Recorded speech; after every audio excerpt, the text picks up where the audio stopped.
Like the Sega Mega Drive before it, the Sega Saturn became a haven for shoot-'em-up games. This was mostly due to its superiority over the Sony PlayStation when it came to rendering 2D graphics. Although, of course, several 3D shoot-'em-ups were released as well. Companies such as Konami, Irem, Taito, and Cave, who had largely bypassed the Mega Drive, chose to release many of their arcade shmups, both old and new, on the system, making it the console of choice for shoot-'em-up fans. Looking back at the old gaming magazines, it's funny how most of these games got really mediocre review scores, in the West at least, and in fact most of these Saturn shmups didn't even come out over here.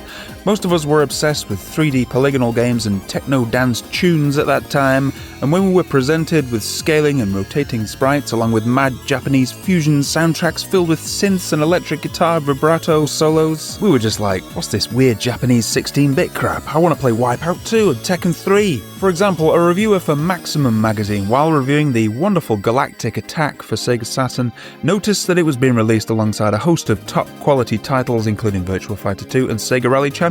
He concluded, come on, be honest now, is this really the sort of game you coughed up £300 to play with your high-tech next-generation gaming system? Playable it may be, but it's not really worth buying. Yo, mama. Now look where we are, eh? A lot of these 2D games have aged like fine wines, and most of those early 3D games have not. The shmup genre is possibly the ultimate retro hipster genre these days, with many of these games, even in their console iterations, fetching mad sums of money, let alone their arcade PCB originals. Context is a powerful thing, innit? The Sega Saturn has one of, if not the, finest array of spaceship shoot-'em-up games of any console ever. Only the PS2 belongs on the same tier in my opinion, and perhaps the 360 too. That's all highly subjective of course, but I'm sure we can all agree that this is a damn fine selection of games. But which one is the best? Now, I am not a battle-hardened shmup wizard. In fact, that's a massive understatement. Those kinds of folks will no doubt be tearing their hair out watching me struggle through these titles, but I love these games all the same, and I've had a damn good time playing them. Furthermore, this is all highly subjective, particularly in the case of shmups. I would argue the feel and flow of a good shmup, as well as the music and art style, are really an aesthetic thing, and there are an awful lot of good and very similar shmups on this list, particularly in the mid-section, where a good number of these games are almost interchangeable in terms of quality for me. So yeah, I'm going to rank these here games because that's fun to do, isn't it? But please see this video more as a celebration of this fantastic library of shmups than an objective forensic examination of the genre. I'm here to have fun, and I hope you'll have fun too. That all being said, let's go and have some seizures.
Planet Joker, aptly named, is a Sega Saturn vertical shoot-'em-up game developed by IMP and published by Naxat Soft. Released exclusively in Japan in March 1997 to mixed to negative reviews, the game has gained a modern reputation as one of the worst shoot-'em-ups on the system, although has since seen a slight critical evaluation as an average story-driven shoot-'em-up with uneven production values and an admirable presentation.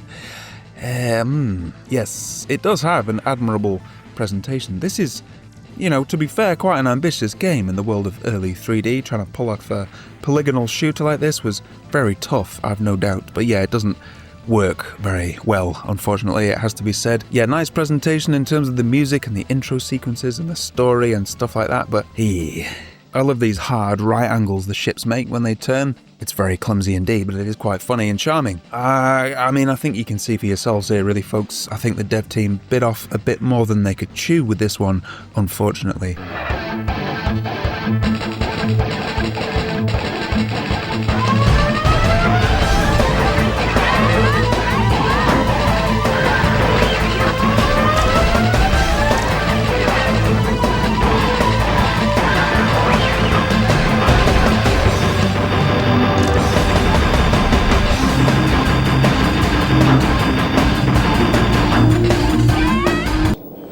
Oh my.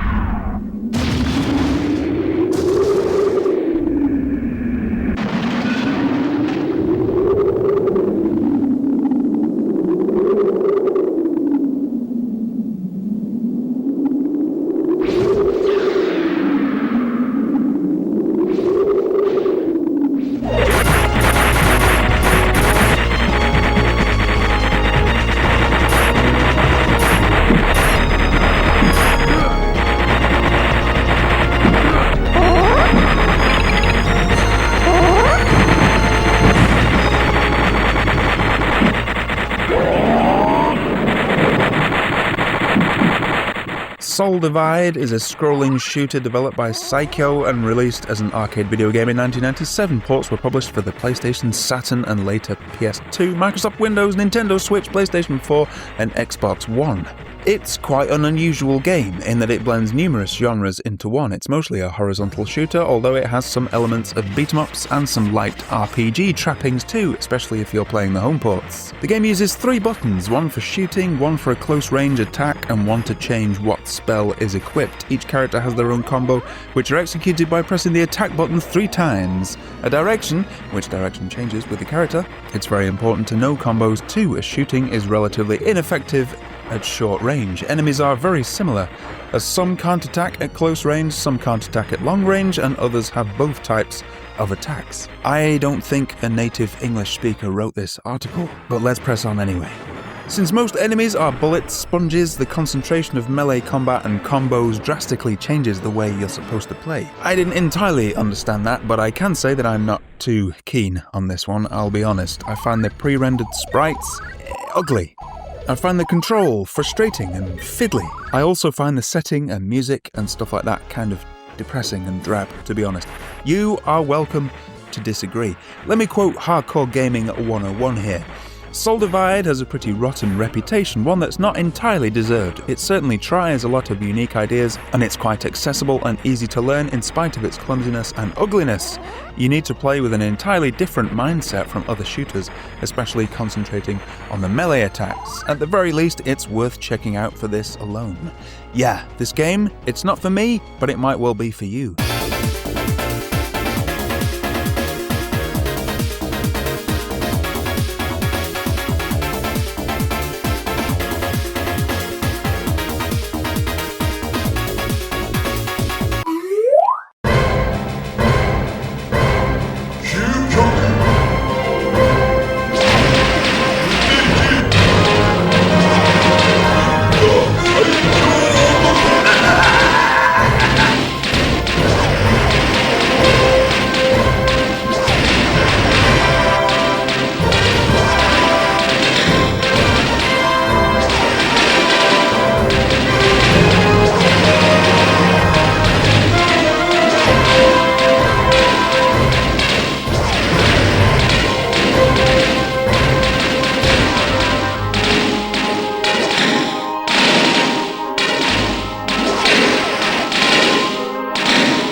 Cho Aniki is a Japanese video game series originally developed by Masaya and published by NCS Core.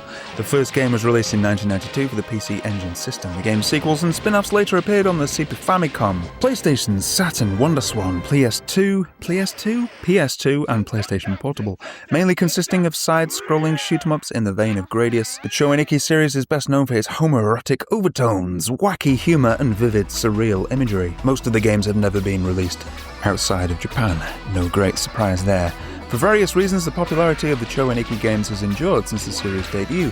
Highlights of the various games include the in-game music, innovative control schemes, or sheer kitsch value. In Japan, these games are examples of baka-ge, I don't know how to pronounce that, which literally means idiot game, whose appeal lies in its campiness. This particular Cho Aniki game ditches the goofy cartoonish artwork of the previous entries and replaces it with frightening digitized pictures of bald, freakish Japanese blokes. There's a bonus video that lets you look at the photo shoot actually. The main characters look amusingly campy and weird, but seeing the torso of a realistic man melded with seagull wings is a little bit disturbing. Yeah, this game is absolutely mental, but I do actually quite like it. It's hard not to like, really, isn't it? But is it actually good? No. Dameka. Dame nano ka!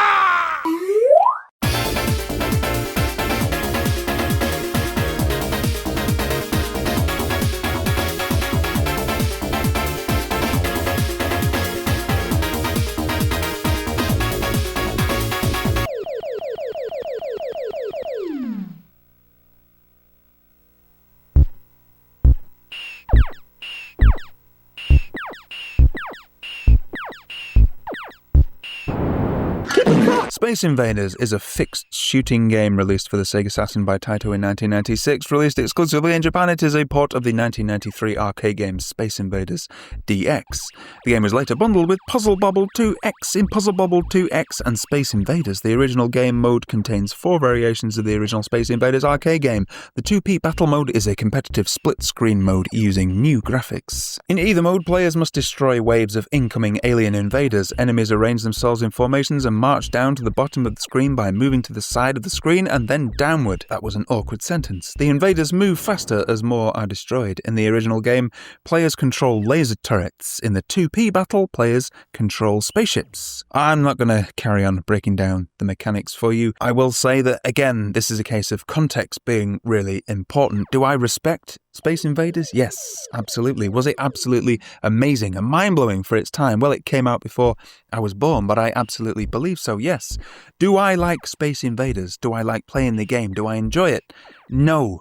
It looks extremely simplistic, it's fiddly, and it's kind of boring. Not trying to cause any offence here whatsoever, just saying how I feel about it.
Konami Antiques MSX Collection is a series of compilations of MSX computer games released by Konami in Japan. The compilation was split between 3 volumes for the PlayStation between 97 and 98, each containing 10 games. All 30 games were later compiled onto a single disc for the Konami Antiques MSX Collection Ultra Pack on the Sega Saturn in 1998. If you thought that other stuff was old, then get a load of this shit. 1984, this one's as old as me, folks, and that's pretty old.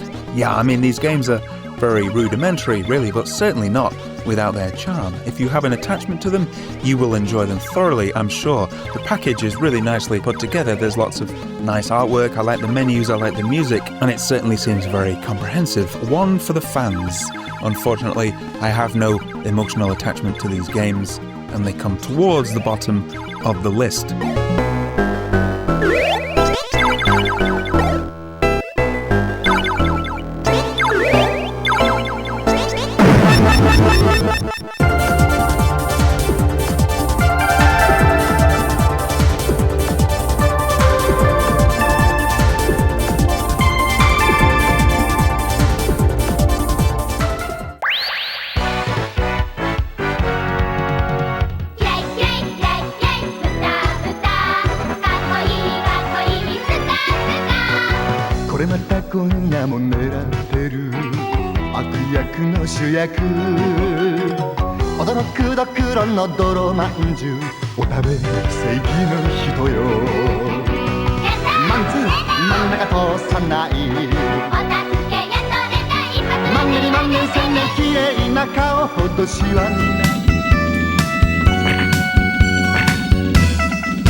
Time Bokan series Bokan to Ipatsu Dorumbo is a Japanese shoot-'em-up game developed and published by Banpresto. It was released for PlayStation on November 29th, 1996, before a ported remake version titled... I'm not going through that again. And it was released for the Sega Saturn on September 25th, 1997. Wishing to prove they are the baddest in the world, the Dorumbo gang challenge all the Time Bokan series good guys from Time Bokan to Itadakiman with all the machines at their disposal, including those from the predecessors.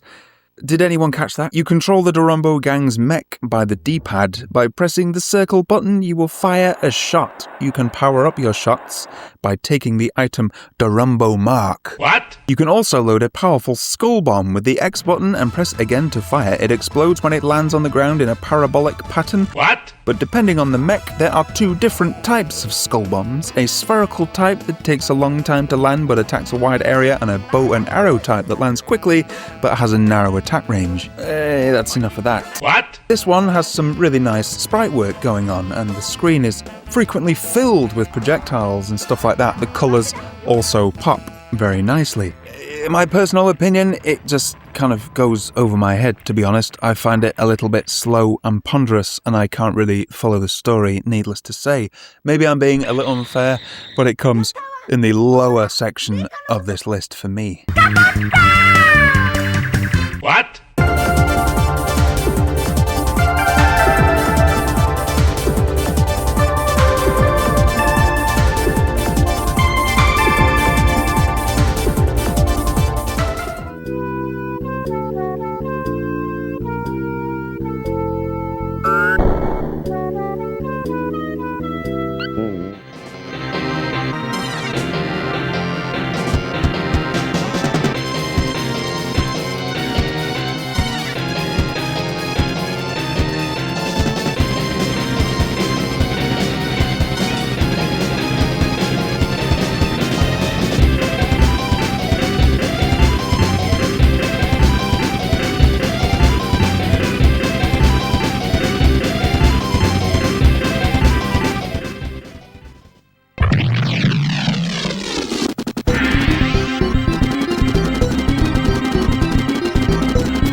Dezaemon 2 is a Sega Saturn game released as part of the Dezaemon series exclusively in Japan. Like all games in the series, it allows the user to create homemade shoot-'em-up games, offering a wide variety of options in order to do so.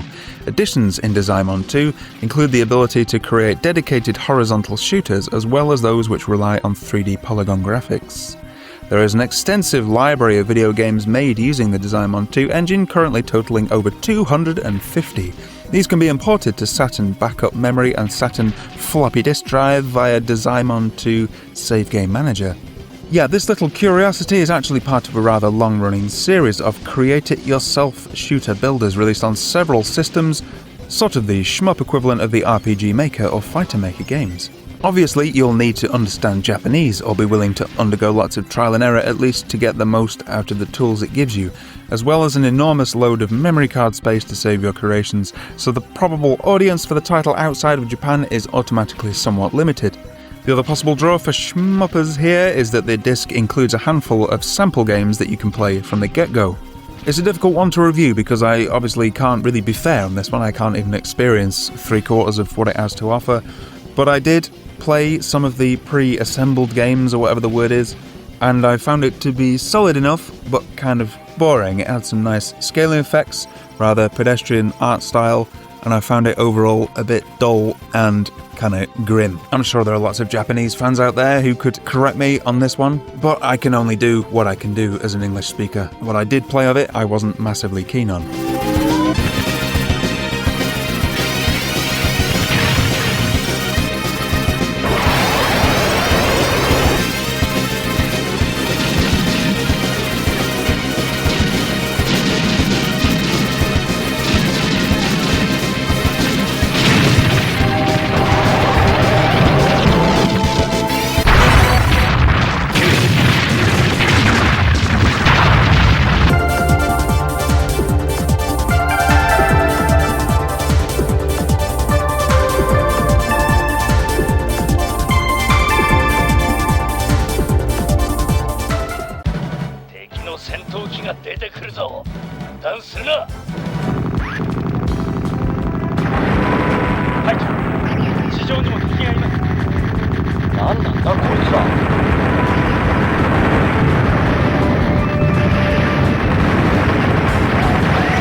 Macross, Do You Remember Love? It has a much longer name in Japanese, I won't even bother. It's a 2D shoot-'em-up adaptation of the 1984 anime film of the same title, released exclusively in Japan on the Sega Saturn in 1997, the PlayStation in 1999, and the PlayStation 3 in 2012. The Saturn version was released to coincide with the 15th anniversary of the Macross franchise. Packaged in 2 CDs, the game features video footage of the original film plus an all-new animated sequence.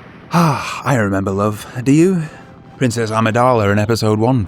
I went off her by Episode 2. She didn't return my calls. In the game, the player takes the control of main protagonist Hikaru Ichio, Clark W. Grisman, as he battles Zentradi units on each stage. The format of the game is a 2D side-scrolling shooter, like the original Macross game for the Nintendo Family Computer, and also has level design inspired by the Macross Eternal Love Song game for the PC Engine CD. The player has 2 basic attacks, gun pod and micro missiles. In addition, the VF-1 Valkyrie unit controlled by the player can transform into fighter, Gerwalk and Batroid modes during battle. I found this one kind of absorbing. I think the biggest issue with it is that you often can't tell what's in the foreground and what's in the background. This creates a slightly frustrating experience. There's some very nice elements and sprites and stuff, but I don't feel that they all gel that well aesthetically, and they're not very well animated in my opinion for a game of this vintage. It does a good job of making you feel like you're a part of the movie itself, and I can see why this game would sell as a sort of companion to the film. But as a game in isolation, it has quite a lot of problems, I'll be honest. As I said, I did play it for quite a while actually, and I did find it quite absorbing, so it's certainly not all bad. No doubt it has its fans.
Gun Frontier is a 1990 vertically scrolling shooter arcade video game developed and originally published by Taito in Japan, set on the fictional planet of Gloria in the 22nd century, where an alien race of space pirates known as the Wild Lizards has invaded the location and enslaved its inhabitants for gold extraction.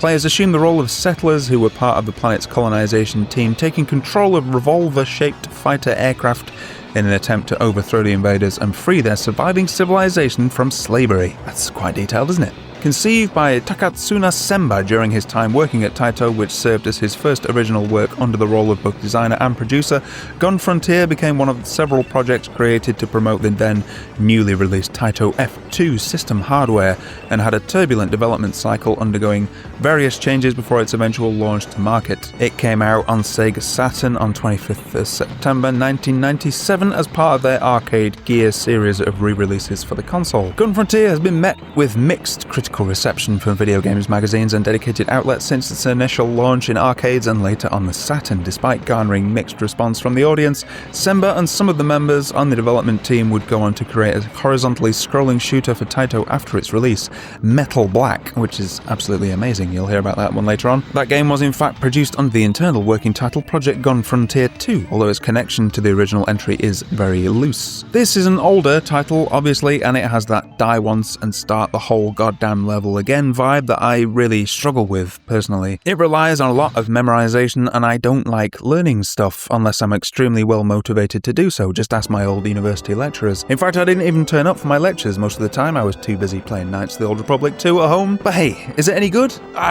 It's alright, yeah.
Gradius Deluxe Pack is a 1996 video game compilation developed and published by Konami. It was originally released for the Sega Saturn and PlayStation and later for Windows computers a year later.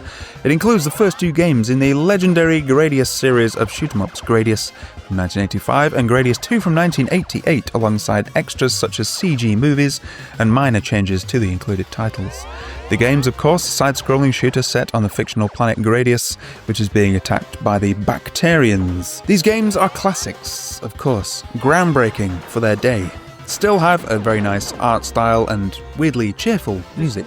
Playing them today, well, to me, they seem to rely very, very, very heavily on repetition and memorization. I lack the capacity for both of these things. I just end up smashing them over my head and putting them in the bin. No, I'm exaggerating. I end up turning them off and putting a different game on, like Batsugun or something like that, for example. I'm going to sound a bit racist here, and I really don't mean this in a pejorative way whatsoever, but I think it helps with these games if you're East Asian. It rewards diligence, it rewards memorization, it rewards working hard, it rewards overtime, it rewards hard study and graft. I'm a lazy Englishman and I coast by on my talent and very little else, and I struggle with these kinds of games.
Image Fight and X Multiply Arcade Gears is a Sega Saturn compilation of two shoot-em-up games, Image Fight and X Multiply, originally released by IREM into the arcades in 1988 and 1989, respectively.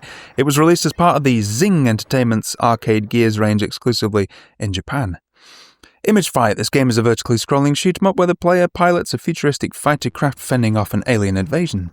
The first 5 stages are practice stages that take place inside a combat simulation meant to test the pilot. The player's performance is graded after finishing each simulation stage, and an average score of 90% or better in the simulation stages is necessary to progress to real combat in the final 3 stages. What? Yeah, this one's pretty old, and it's also hard as an old rhino's balls. I've never handled an old rhino's balls, I'll be honest, but I should imagine they're quite tough. It relies heavily, again, on memorization, and it's one of those ones where you die once and have to restart, so it's a no from me, I'm afraid. Very cool graphics for the time, though, certainly. X Multiply. The game is a horizontally scrolling shoot-em-up where the player controls a microscopic fighter craft flying through the body of a human to destroy alien parasites. The fighter moves in any direction using the D-pad. It shoots its weapon a single stream of bullets with A, B, or C. More powerful special weapons can be found that replace the standard ones. The tentacles you see here are invulnerable and can be used to attack enemies or neutralize enemy projectiles. They close behind the fighter when it moves forward or close in front of the fighter when it moves back, so they can be moved to protect the fore or aft of the fighter or to spread or concentrate its fire. That's an interesting mechanic. I had a bit of a better time with this one. It has a cool, moody, spacey atmosphere. It's hard as balls again, but perhaps not an old rhino's balls, perhaps more like a sloth's kneecap or an armadillo's nipples. Shut the fuck up! There's a touch of the Terry Gilliams here with some of these enemies. Get so much as a scratch though, and you have to start the level over again. I do not like that. It is a huge turn off for me personally. It has a very cool art style, I really do like it, and it has some lovely sprite work. It's a bit grim, but taken as a whole, this package is very solid, but certainly nowhere near the top for me.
Kingdom Grand Prix is a scrolling shooter-slash-racing hybrid arcade game developed by Rising and published by Eighting.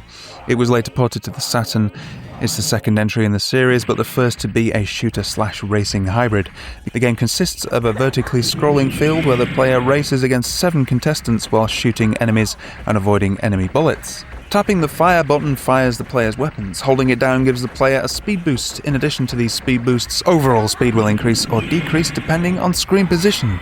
The higher up the player craft is on screen, the faster it travels. Overall speed decreases every time a life is lost or the next stage is reached. So yeah, stay at the top of the screen, folks. The game has a total of 12 stages in a branching path configuration. In most cases, there is a choice of 2 stages for each level. There is only one choice for the first level. Beating the first loop of the game in 1 credit and finishing first overall unlocks the second loop, where all the stages not selected in the first loop are played. You should listen, Weimer. It's perfectly simple. If you're not getting your hair cut, you don't have to move your brother's clothes down to the lower peg. You simply collect his note before lunch, after you've done your scripture prep, when you've written your letter home before rest, move your own clothes onto the lower peg, greet the visitors, and report to Mr. Viney that you've had your chicks signed. I found this one a little bit annoying, to be honest. Took me quite a while to figure this one out, folks. When I'm playing shmups, I tend to stay near the bottom of the screen, but that will put you in last place. When you're playing this game, you have to sit near the top of the screen, and you accelerate as a consequence. Once you get your head around that, it's pretty good fun.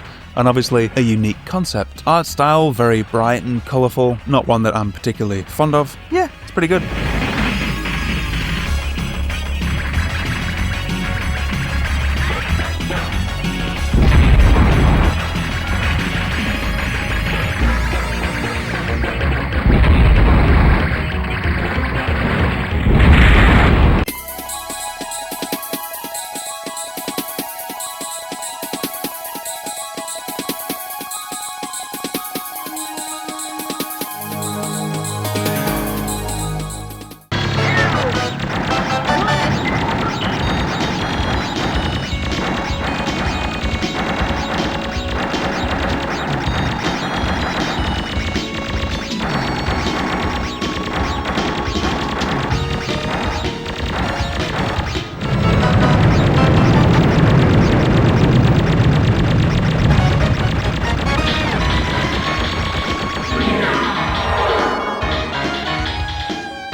Darius 2 is a 1989 scrolling shooter video game developed and published for Taito for arcades. It's a direct sequel to the 1987 title Darius.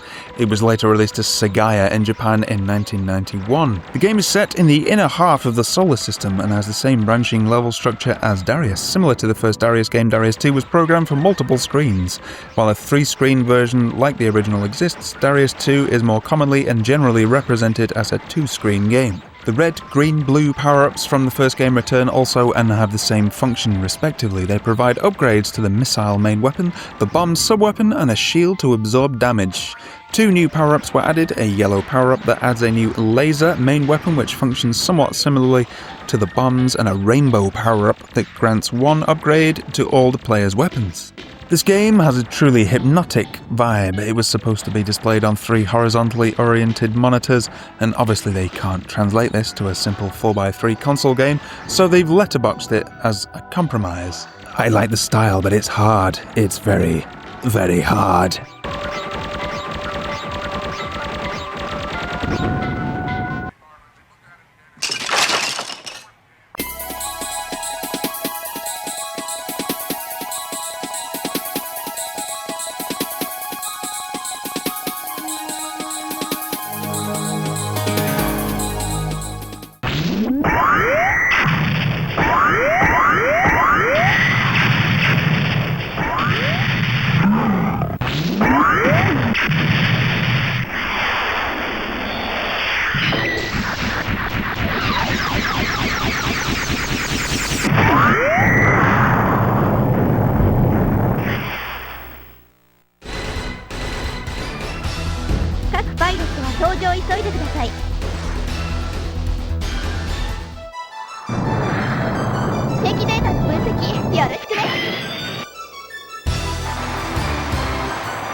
Skull Fang is a 1996 game by Data East in the Kuga series, which started with Vapor Trail.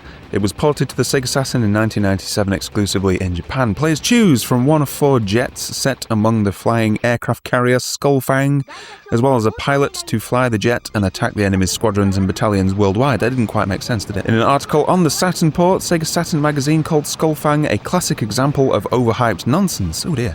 And explained that with 2 players on screen at once, multiple power-ups, and even an original arcade mode requiring you to turn your TV on its side, Raiden style, Skull Fang begins to sound fairly impressive. However, appalling slowdown, unimpressive power-ups, and nagging pauses during gameplay are all good reasons for Saturn owners to steer well clear. I honestly don't have a huge amount to say about this one. I like the voiceover work. It has a kind of cool, breezy anime style, and the music is nicely done, but it doesn't stand out in any particular way. Certainly worth giving a whirl though, and it has a tate mode, which is always nice. It's bang average for me.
Capcom Generations is a series of 5 video game compilations developed and published by Capcom for the PlayStation and Saturn. Each volume contains 3 or 4 games from a particular series or game genre, and they were ported directly from their original arcade versions, with the exception of Super Ghouls and Ghosts, which was originally a Super Nintendo game.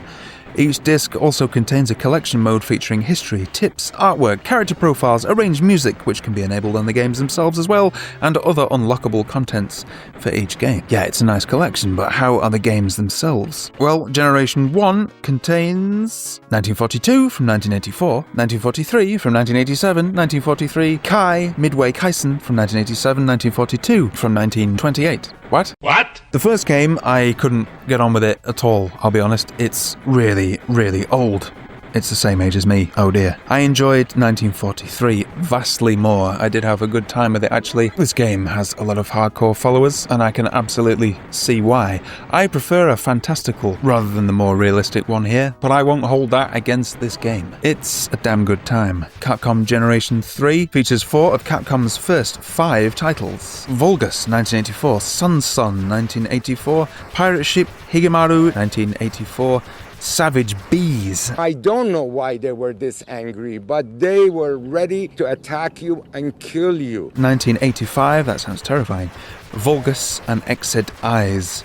Yes. Old. A furious pace which absolutely batters you and takes you completely by surprise at first, but it is really fun after you get to grips with it. Capcom Generation 4 features 3 run-and-gun style shoot-em-up games: Commando 1985, Gunsmoke 1985, and Mercs 1990. I'm sorry, but I don't like these ones. To be honest, Gunsmoke, the only one which gives you adequate control to aim and move, and yet it's still a pain in the arse for me.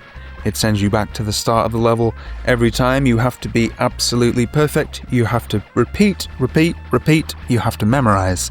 I don't enjoy memorizing. Not to this degree anyway. A great selection of titles. All of them are a bit too old for me, although I do enjoy 1943 and beyond very much. They're very, very good games indeed, and the package is very nicely put together too. Very comprehensive, lots of artwork, lots of music. If you're a big fan of these games, it's absolutely a package you should pick up for yourself.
Thunderforce Gold Pack is a 1996 video game compilation duology developed and published by Technosoft for the Sega Saturn, part of the Thunderforce series. Of course, the first released Gold Pack 1 includes Thunderforce 2, 1989, and Thunderforce 3, 1990, while the second release, Gold Pack 2, includes Thunderforce AC, 1990, and Thunderforce 4, 1992. In each game, players assume the role of Galaxy Federation pilots, taking control of a space fighter craft to defeat the Orn Empire and a powerful threat called Vios.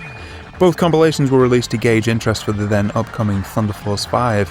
Each compilation was met with mixed reception from critics since their release. However, public reception was positive. Apparently, readers of the Japanese Sega Saturn magazine voted to give both Gold Pack 1 and 2 scores of 7.7076 and 8.8768 out of 10 respectively, ranking at number 475 and 112 spots respectively, indicating a popular following. Thanks for that. Thunderforce 4 is amazing, and the earlier ones are pretty great too. I've always really wanted to like Thunderforce. I love the visuals and the music. I love the intensity of the presentation. But personally, I just find it bewilderingly fast and kind of floaty feeling. To me, it feels like my ship doesn't really carry much weight, and I find it rather unpredictable. I am half decent at Thunderforce 4, but I have to rank this based on its quality as a Sega Saturn title, and it comes in the bottom half of this list. It certainly has its merits, of course.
Shienryu, or Purple Flame Dragon, is a vertical scrolling shooter created by Warashi for the arcade, which was released in 1997, later followed by a Sega Saturn console release in 97 and PlayStation release in 99. Players control either of two double-piloted ships going against the bases of the regime, based both on the new mother planet and in space.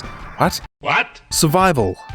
is emphasized in the gameplay as enemies will fire blankets of pole shots across the screen, some larger than others and some taking on wide, intricate patterns. Extends are awarded to players who reach an indicated score. The score is changeable in the Saturn version, as well as 1-ups, though both 1-ups and even 2-ups are available after defeating mini-bosses in a certain amount of time. Game Rankings rated Steel Dragon X at 36.5% based on 2 reviews. That's not very good, is it? I certainly think that's a bit harsh. Play this one in Tate mode if you can. That's true for all of these Saturn vertical shmups actually, but this one particularly because when it's in 4x3 or whatever it's called, Yoko mode, it uses an interlaced video mode to squeeze all that detail in, and it doesn't look very nice in my opinion. It's all flickery and weird. Anyway, how's the game itself? Yeah, there's a nice sense of depth to the levels, lots of parallax scrolling, unusually subdued music in this game. It doesn't quite sound right to me.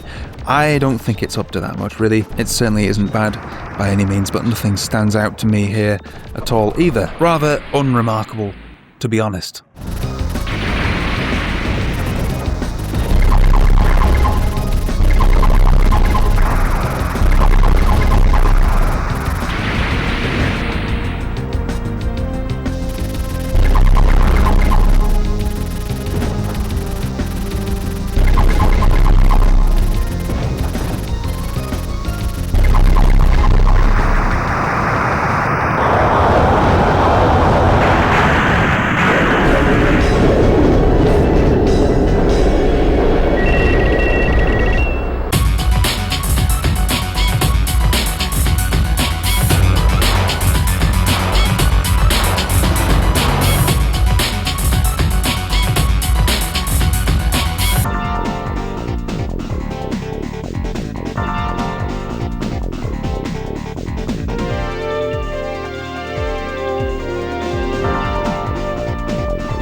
Gekirindan, I think that's how it's pronounced, is a 1995 vertically scrolling shooter arcade video game originally developed and published by Taito in Japan, America and Europe. Set in the year 3195, where a robot known as Huge Boss stole the newly developed time machine to travel back in time and rewrite human history. Players assume the role of one of the 6 fighter pilots taking control of their own space fighter craft in an effort to overthrow the evil entity from altering history. I thought this was some cheapo layer section copy at first, but it does definitely have its own vibe. Time travelling stuff. The variety in the levels is great, and I enjoy the music too very much. It does really try and tell a little tale as you zip from one time zone to the next. There's a nice flow to it indeed, some lovely transitions between the levels. It has a very Truxton style bomb thing going on here. Yeah, this game's cool. It really is cool. It's one of the better shooters on Sega Saturn for my money.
In the Hunt is a 1993 scrolling shooter video game developed and published by IREM for arcades. Versions for the PlayStation, Sega Saturn and Microsoft Windows were also released.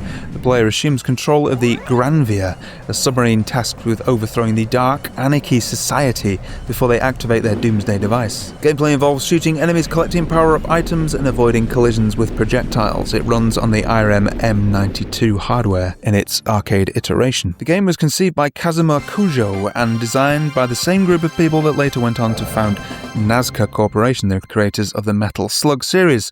Kujo was inspired to create a water-based shooter, with player-dependent scrolling and simultaneous multiplayer being its main focus. The overall concept of submarine warfare was inspired by Kujo's Leisure with a Water Fountain. What? In the Hunt was met with mixed critical reception. Since its initial release, specifically the home conversions, common complaints were towards the lack of innovation and slowdown, although it was praised for its detailed graphics and gameplay. Nevertheless, it's since gained a cult following, particularly in Japan. Amazingly detailed sprite work here. It's quite a thing to behold, this game. There is lots of slowdown, and yet it's the Metal Slug of shmups. Really, there's a hailstorm of projectiles to dodge at all times, and you find yourself operating in an incredibly cramped space. Many of you will get a real buzz from this style, I've no doubt, but it's not a personal favourite of mine. The aesthetics are quite mind-blowing at times, though. I'll certainly give it that. I did have a reasonably good time with this one. I believe the PlayStation version is a bit better than the Sega Saturn one, so maybe look across the pond if you want to play this one on console.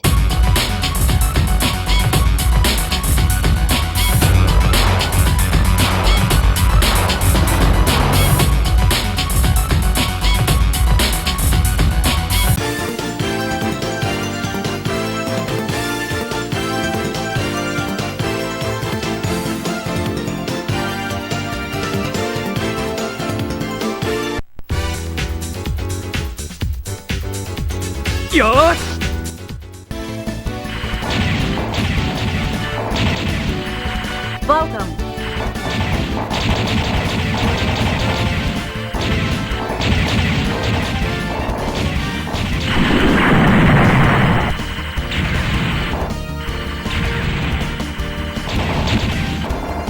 You stop. Welcome.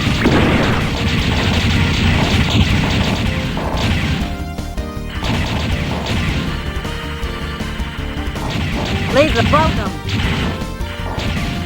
Homing laser.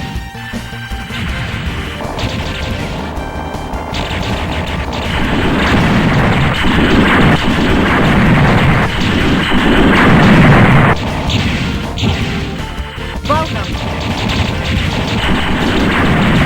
Shield. Welcome. Steam Hearts is a 1994 vertically scrolling shooter and eroge. Developed by Giga and published by TGL. The story follows two siblings as they fight off a virus that is possessing the people in their world. The game features shooter gameplay paired with ample erotic cutscenes. With scantily clad ladies, sort of. Steam Hearts was initially released on PC 98 personal computers. I see. On March 15th, 1994, a version for the PC Engine Super CD-ROM system was released in 96, followed by another for the Sega Saturn in 98, all of which were for the Japanese market. There are 8 levels in total, as well as a single-player and 2-player modes. The primary weapon on the player's ship can either be a Vulcan cannon or a laser. These shot types can be upgraded or swapped by picking up power-ups. The player can also choose from a variety of secondary weapons which vary between the versions of Steam Hearts, but include fixed turrets, flamethrowers and satellite ships that hunt down enemies, among others. The ship can also temporarily boost in any direction to dodge enemies or pick up items. Completing each stage results in a cutscene told through a succession of still, slightly pervy images.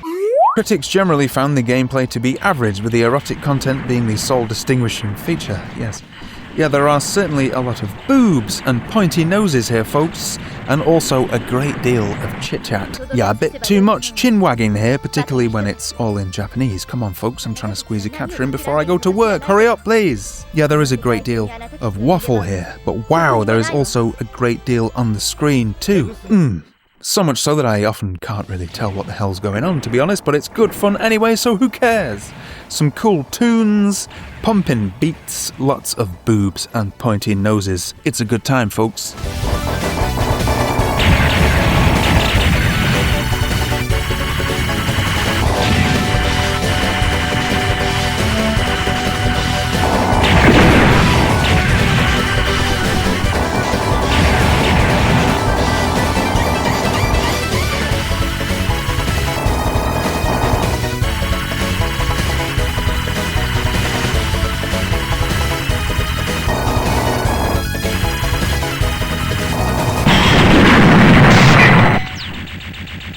テムに異常、生体コネクションから拒否反応のため、機能停止。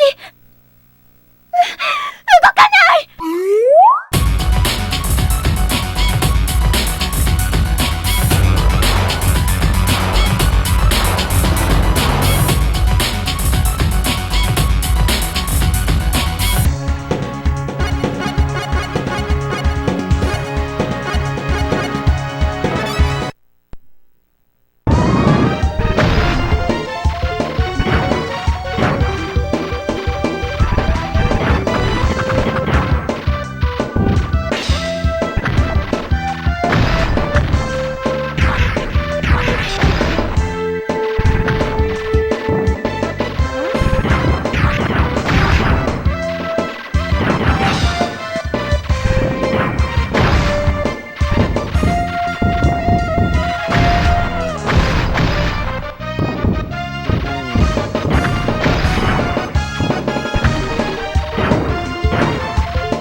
Sonic Wings Special is a 1996 vertical scrolling shooter that combines the features in Sonic Wings, Sonic Wings 2 and Sonic Wings 3. It was ported to arcades as Sonic Wings Limited Aero Fighter Special in North America. It runs on a Sony ZN-1 Jammer board. There are 7 teams, 14 pilots and 26 fighters in this game, with each team consisting of 2 members and a choice of 2 fighters per pilot, except the secret team, which has 1 fighter per pilot. Interesting. Once a player has chosen a team, the other player can only choose a pilot and fighter of the respective team. Again, this was not written by a native English speaker. There are 17 stages in this game, but only 9 are playable at any one time. After completing stage 1, 3 stages are randomly chosen out of 5. The game includes a branching system that allows players to choose one of 2 branches after completing stages 5, 7 or 8. Have you all got that? If a secret fighter is chosen, alternate versions of the stages appear instead. Very good. This is kind of World War II themed, I would say. It's very good. It feels fast, responsive and super breezy to play, and I like that very much. It has pretty nice music, it looks pretty good too. Nice bit of texture to the graphics, very little slowdown. The loading times between the levels is very short, almost like a, ROM-based arcade game. It's all super responsive and quick. It's good. I enjoyed my time with it. If there is a criticism I can offer, it's that it's just not outstanding or particularly distinctive in any particular area, but it's very, very good across the board. So is that a bad thing necessarily? You be the judge. One of the better shooters on Saturn for me.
Twin Cobra 2 is a vertically scrolling shooter arcade video game developed by Takumi Corporation and published in 1995 by Taito in Japan, Asia and Europe. It's the sequel to Twin Cobra from 1987. Taking place after the events of the previous game, players assume the role of two pilots taking control of their respective attack helicopters to overthrow the returning enemy forces.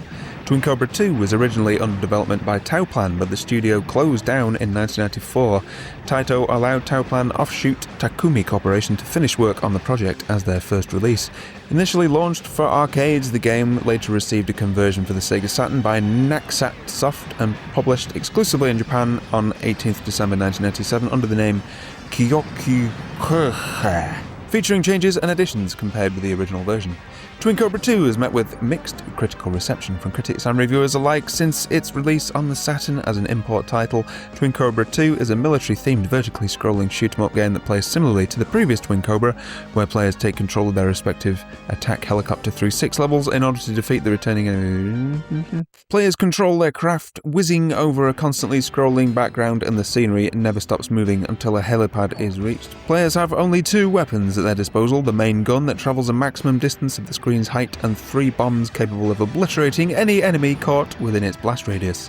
Like most other Tauplan games, non-Japanese versions have a lower difficulty level. Can anyone tell me what this man's saying?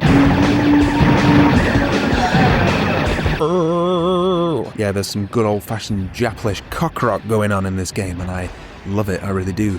It's pretty hilarious, actually, and the game itself is really fun. It's furiously fast with a hailstorm of bullets whizzing at you at all times. It's hard as old balls. It's very, very fun.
Parodius is a 1994 side-scrolling shooter arcade game developed and published by Konami. It's the 3rd entry in the Parodius series, itself a parody spin-off of their Gradius series. The player character, like the previous games, flies through various strange and absurd locations in order to grab a treasure and reclaim their former glory. They find the treasure in a dance hall, but it turns out to be an anthropomorphic bomb named Mr. Past Glory, who apologises about not being the treasure before blowing up the dance hall. Yes, it was also ported along with Parodius Da! On the Parodius Deluxe pack for PlayStation in 94 and Saturn in 95. This compilation was released in Japan and Europe. Konami cited a lack of interest from US retailers as the reason why the compilation was not released over there. This game is cute and fun and very playable. It doesn't do anything wrong whatsoever. It's quite memorable in and of itself, but it doesn't particularly pique my interest personally. A very high quality game, regardless.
Three Wonders is a 1991 video game compilation developed and published by Capcom for arcades. It includes 3 related titles: Midnight Wanderers, Quest for Adventure, Chariot, Adventure Through the Sky, and Don't Pull, a puzzle video game. Zing Entertainment released the game on the PlayStation and Sega Saturn under license from Capcom. So we're looking at Chariot, because that is the scrolling shooter game in this collection, featuring the characters from Midnight Wanderers flying in their chariots to save their home planet and princess. In Japan, Game Machine listed Three Wonders on their August 1st, 1991 issue as being the 5th most successful table arcade unit of that month. Retro Gamer regarded Three Wonders as a good alternative to biomechanical toys. What? GameFound reviewed the PlayStation version as inferior to the original arcade game due to poor quality converted graphics. The graphics are very nice here, on Saturn at least. I think the presentation is surprisingly slick all around actually, and it plays nicely too. The Saturn hurls around some pretty damn huge sprites with aplomb here, as you would expect. This one had a nice flow. I do like it. It's kind of a cozy vibe, if that's possible, in a shmup game. A little underappreciated for my money. A twinkly, magical vibe. Maybe it's one you could even play with your kids a little bit, if you have them, like I do. You might be able to tear them away from Fortnite for 5 seconds at least. Awful people on there. Awful.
Guardian Force is a multi-directional scrolling shooter game where the player controls a tank with a turret that can shoot in 360 degrees.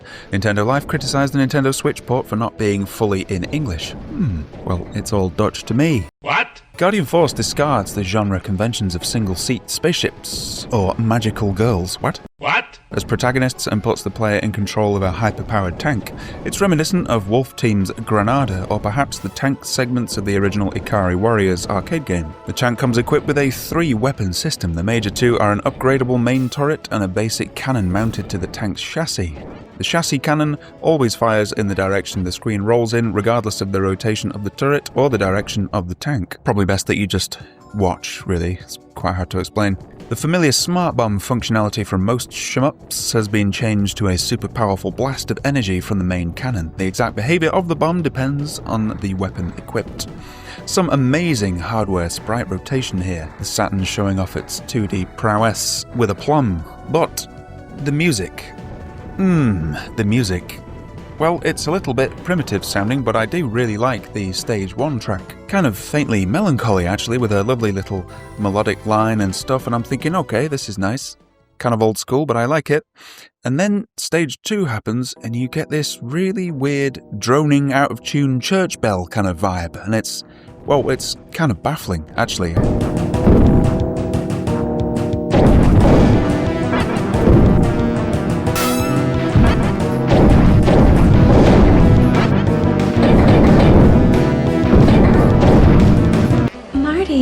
That was very interesting music. I hadn't played this game for years before doing this vid, and I'd kind of forgotten about it altogether, to be honest. So then when I started recording this, I actually thought my Saru was acting up or something, but no, this is how the game sounds, it seems. Not quite sure what the situation is here, but I don't find it pleasurable, to be honest, and it does hurt the game a bit for me, unfortunately. It conjures a kind of discordant vibe, unsettling even, a bit like smoking too much puff when you're with the wrong crowd. Not that I do that kind of thing anymore, of course. Yeah, the game's very good, it's very playable, but it falls just a little bit short of the Saturn's top-tier shooters, in my opinion. There's nothing wrong with it, it does play nicely, as I've just said. It has some interesting features too, but I just don't know, a lot of the stages are quite similar to one another, and the art design is a bit unremarkable for my money. It just never quite kicks into top gear somehow.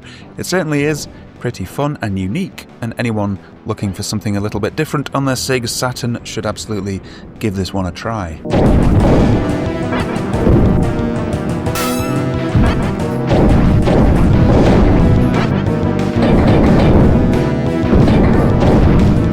I guess you guys aren't ready for that yet.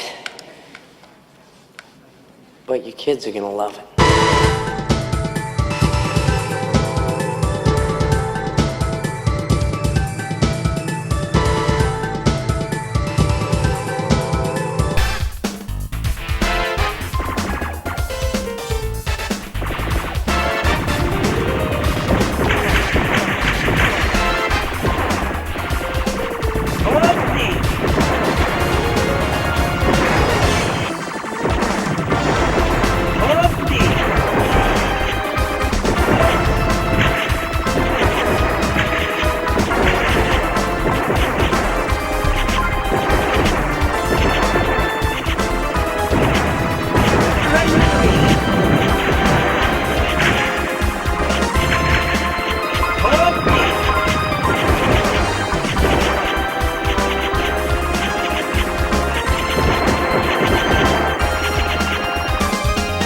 足遅かったようだね。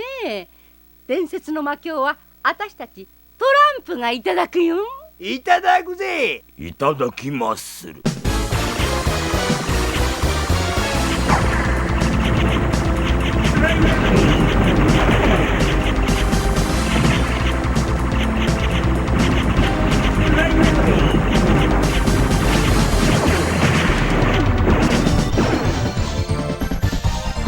これが魔境か。あと破片3つで完成じゃな。Gunbird is a vertically scrolling shooter developed by Saikyo and released as an arcade video game in 1994. In the US, it was published by Jellico. It has been re-released multiple times, including on the Sega Saturn, PlayStation, Steam, Nintendo Switch, PlayStation 4 and Xbox One. When originally localized outside Japan by XS Games, Gunbird was retitled Mobile Light Force. The game was followed by Gunbird 2 in 1998 and was included in Gunbird Special Edition for the PS2. When a player collides with the body of an enemy unit, the player loses a shot power level, and a power-up flies around the screen and disappears as soon as it reaches the edge. If a player is at the lowest level of shot, then the player loses a bomb instead.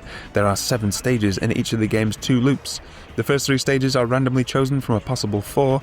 In the second loop, enemies fire denser bullet patterns moving at faster speeds. Stage 2/1 takes place at the only stage not available on the first loop instead of the 1/1 counterpart. The remaining 2 stages are chosen at random, but this does not include the replaced stage. Is everybody taking notes? This goes on for some time. Beautiful artwork in this one, very impressive graphics all round. It's an expensive package, nice production values, as you would expect from Capcom. Gigantic sprites, insanely huge bosses, great music, spared no expense. Spared no expense. You can feel Capcom's quality and resources here. The art style is sort of quasi-medieval style with robots and stuff, similar to Musha in a way, kind of an anachronistic style, feudal Japan type vibe.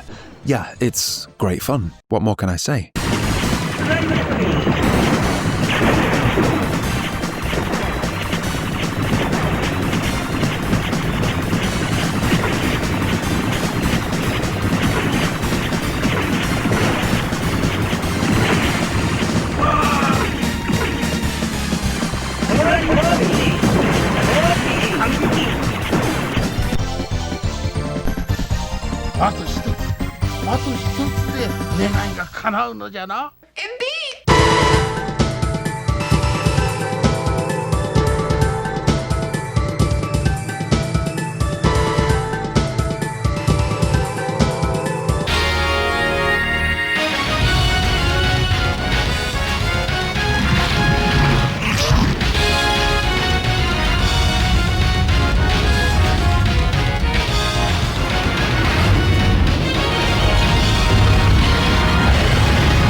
Missile. Ripple Lake Lane. Hyper Ray.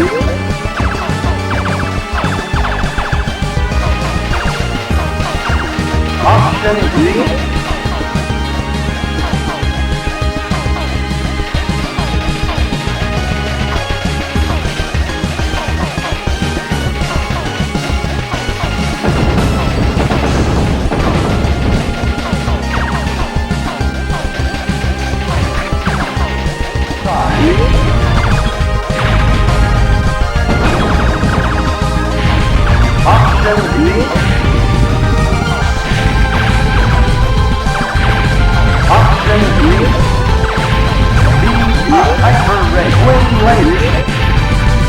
Salamander Deluxe Plus is a compilation released in 1997, first for the Sega Saturn and afterwards for the PlayStation exclusively in Japan. It includes arcade ports of the two main Salamander titles, as well as the Japanese arcade version of Life Force. This was the first time that both Life Force and Salamander 2 received home ports. I'm focusing on Salamander 2 here. Rightly or wrongly, in the interstellar year 0999, the subface life-form Tomb, inverted commas, begins its invasion. Its appearance causes a plague throughout the universe, and numerous planets that were colonized by mankind are swallowed up by the subspace.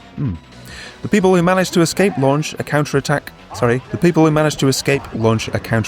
a comma there, using their home planet Gradius as the base of operations. This is undoubtedly a very high quality game, although the art style with all this pre-rendered stuff going on does make it look a bit like something Terry Gilliam drew, unfortunately. Definite case of the Pythons. Escape for Arthur and his knights seemed hopeless, when suddenly the animator suffered a fatal heart attack.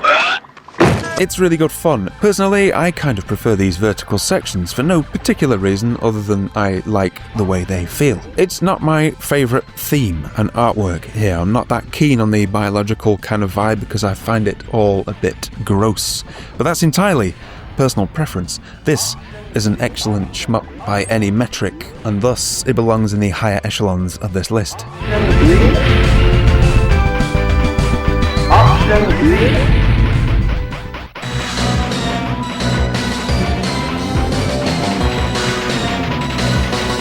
Shoot the head! Option D.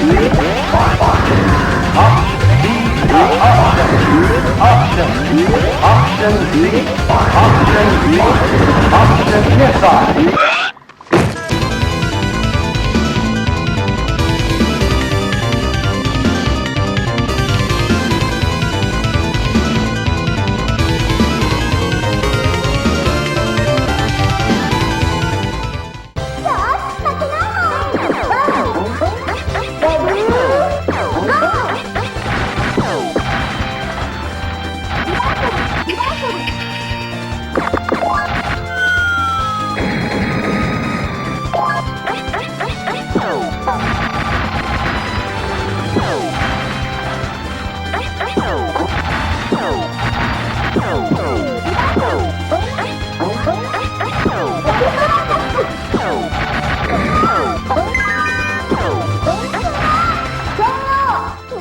Twinkle Star Sprites is a 1996 scrolling shooter arcade game developed by ADK and published by SNK. It was ADK's last production for the Neo Geo.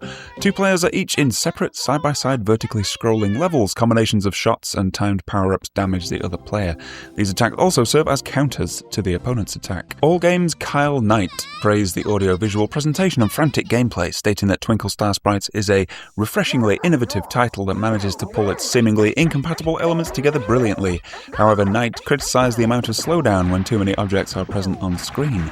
Console Plus's Francois Garnier also praised the presentation, visuals, animations, audio, longevity, and playability. IGN's Colin Williamson, beautiful British name, reviewed the Dreamcast conversion, commending the addition of extra options in the release and multiplayer mode, but criticised the low-resolution graphics and stated that playing single-player modes were not appealing in a long term. That didn't make sense, did it really? Yeah, it's very cute, and it's quite fun.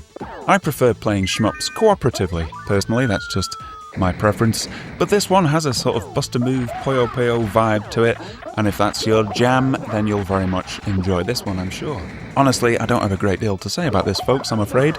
It's very cute, and it's fun, It's not remarkable in any particular way for me though, unfortunately. Hello?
Blast Wind is a 1997 vertically scrolling shooter video game developed and published by Technosoft for the Sega Saturn. In the game, the player controls one of two artificial lifeforms piloting ships to fight the invading Gorn culture. The player can take an alternate path by pressing switches in each stage. Blast Wind was created by staff members who would later work on Thunderforce V. Produced by Naosuke Arai, it was originally developed as an arcade game, but the plan changed during production and was postponed until it was released as an original title on the Saturn. The soundtrack was composed by Hyakutaro Tsukumo. Clark W. Grisman. Working Designs planned to release the game in North America under their Spaz label. Spaz? You can't say that, but cancelled the deal with Technosoft and dropped support for the Saturn following a dispute with Sega. Although it wasn't officially published outside of Japan, an English fan translation was released by some wonderful folks back in 2024. It received average reviews, surprise surprise, with critics praising the frenetic pace, soundtrack and controls, while others were mixed regarding the overall presentation and path switching mechanic. Some reviewers also criticised the game's graphics, its short length and low difficulty. Well, low difficulty is not something that would annoy me. I enjoyed this game very much. It looks great and it feels great.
Sengoku Blade, also known as Tengai outside Japan, is a horizontally scrolling shoot-'em-up video game released for arcade machines in 1996 by Saikyo as a sequel to their 1993 shooter Sengoku Ace. A home console version was also released for the Saturn. The game was ported years later to the PS2, and again for iOS and Android devices and the Nintendo Switch, Windows, PS4 and Xbox One. The game takes place in an imaginative and futuristic version of feudal Japan, featuring steam-powered machinery. The Saturn version provides an option to choose a difficulty level between 1 and 7, configure controls, and set the number of lives between 1 and 4. Unnecessary detail there. Player may choose from 5 playable characters at the start and may unlock 2 more. Items include a power-up to increase weapon power level, bombs, and bonus coins to increase your score. Holding down the standard shot button can provide a more powerful shot. In a game's trademark magazine retrospective, Sengoku Blade was found to be a simple but enjoyable shooter, and it was given a score of 8 out of 10. They praised the unique graphical style and detail and compared the game favourably to Saikyo's earlier shooter, Gunbird. Yeah, I think I would agree with that, really. This is very good. There's nothing more I like in a shmup than a completely gratuitous shot of a giant pair of Norks in the intro. Yeah, this game is fun, setting aside the boobs, and it's very, very pretty, although perhaps a bit dark for my personal tastes. It's beautifully animated, and yeah, it plays very well too. The graphics are fabulously detailed, really. But yeah, it is the visual style more so than the mechanics that stand out here. There's nothing wrong with that at all. It's aesthetically quite wonderful, and everyone should give it a try. That's why it's high up on this list.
Darius Gaiden is a 1994 horizontally scrolling shooter arcade game developed and published by Taito, the 5th entry in its Darius series.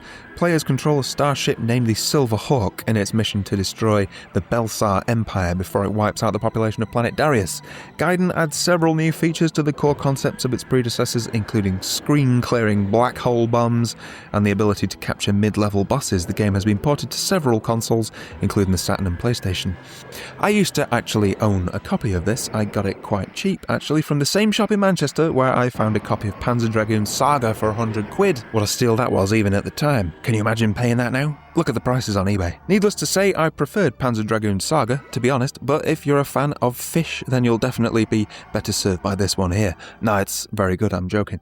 I sold it in the end when I discovered how much it was worth on eBay because I needed money and I wasn't overly fond of it, to be honest, although I do think it's very, very good. There are some amazing graphical effects in this game. We are at the tail end of 2D graphics here, obviously, and people are just trying to push things as far as humanly possible, with some outstanding results that still hold up today in their own stylized way.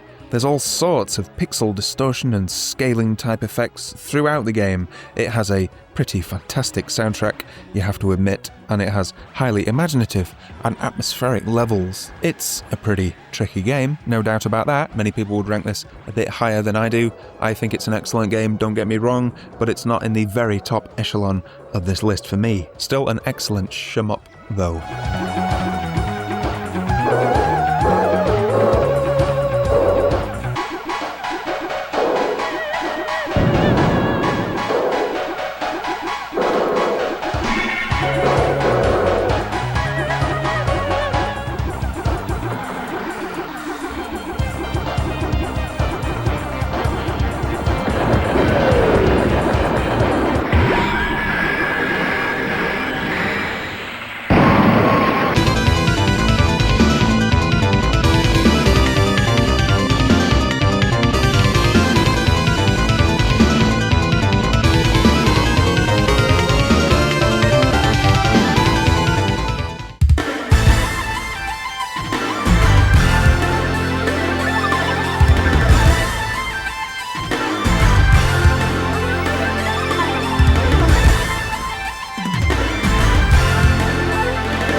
Hyper Duel is a 1993 horizontally scrolling shooter video game developed by Technosoft and released for arcades in Japan by Taito. A Sega Saturn port was published in 1996.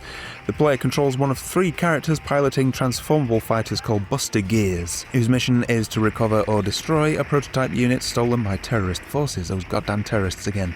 The player can switch between a compact spaceship and a humanoid mecha. The game runs on the TEC 442/8 arcade system board. You'll all be very happy to know.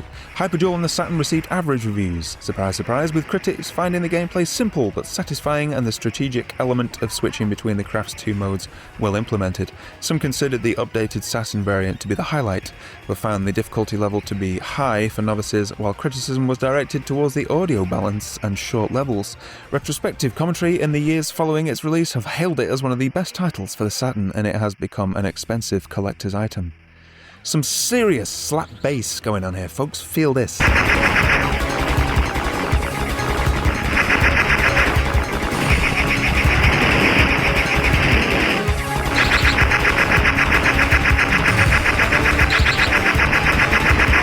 know this is probably a MIDI kind of thing or whatever, but I just choose to picture a little Japanese man turning his knuckles to vapour as he plucks his way furiously through these awesome tunes. This is most definitely a Technosoft game.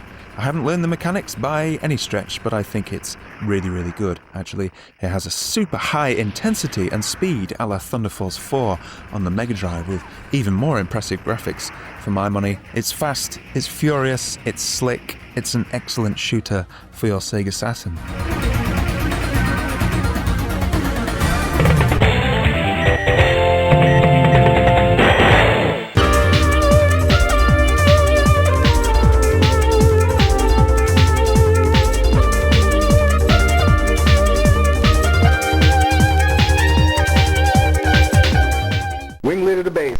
To the base.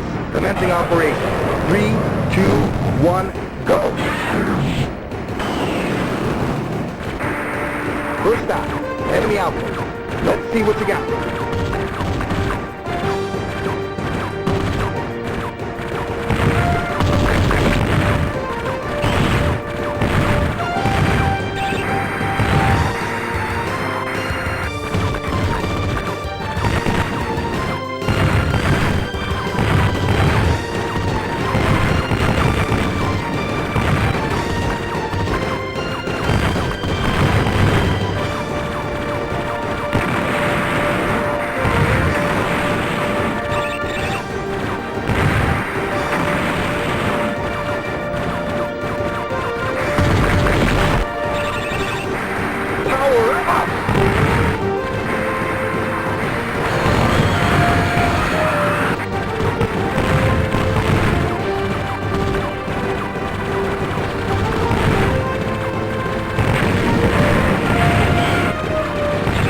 Donpachi and Dodonpachi. I know it's lazy, but I'm going to put these two games together. Actually, no, it's not lazy. Have you ever tried to organise 50-odd game captures together into a single 3-hour video? Well, it's an absolute nightmare, let me tell you. They go in together, and that's that. I'm sorry, it's my problem. I'll deal with it. Donpachi is a bullet hell shooter developed by Cave and released in arcades in November 1995. It was subsequently brought to the Dreamcast.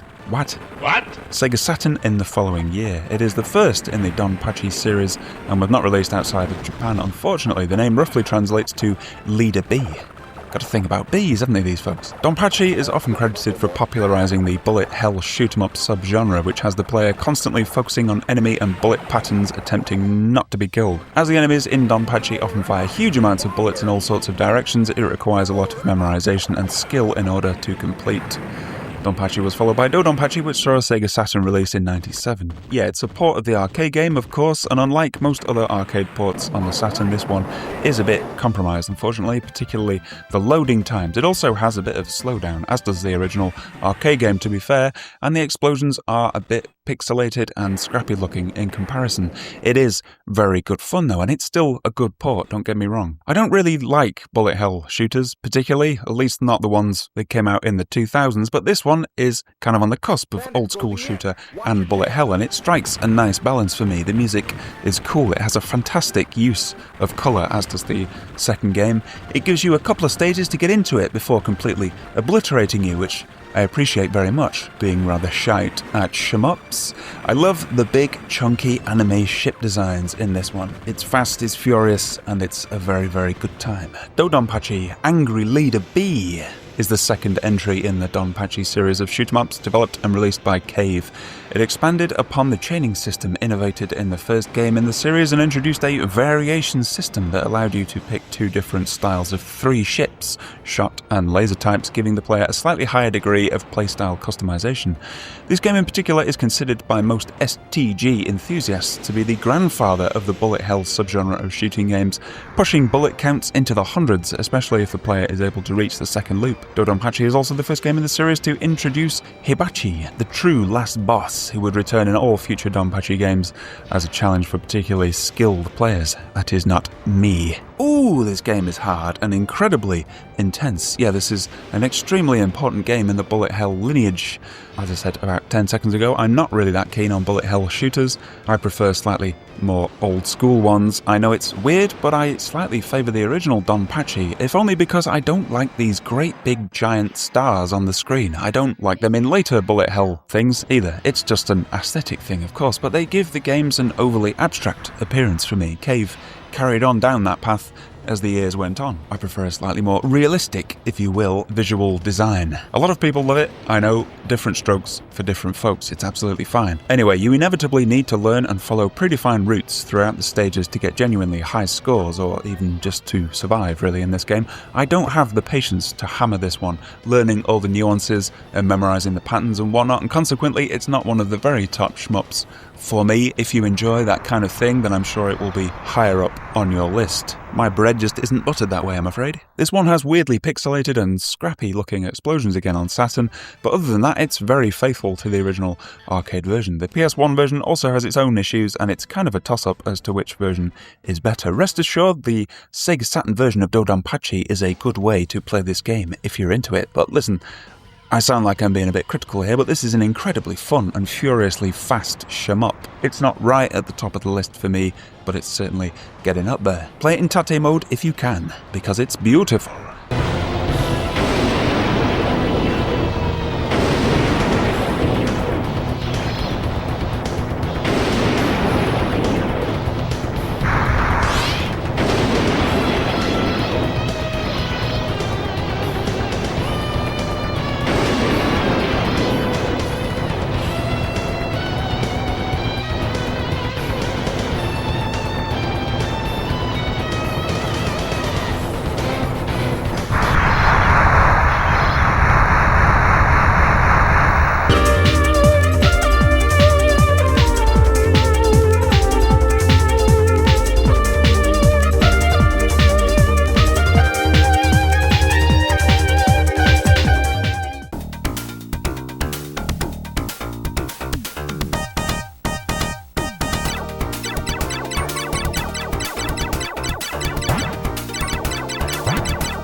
Fantasy Zone is a 1986 horizontally scrolling shooter video game developed and published by Sega, of course, for arcades. It is the first game in the Fantasy Zone series and was later ported to several home consoles, including Sega's Master System.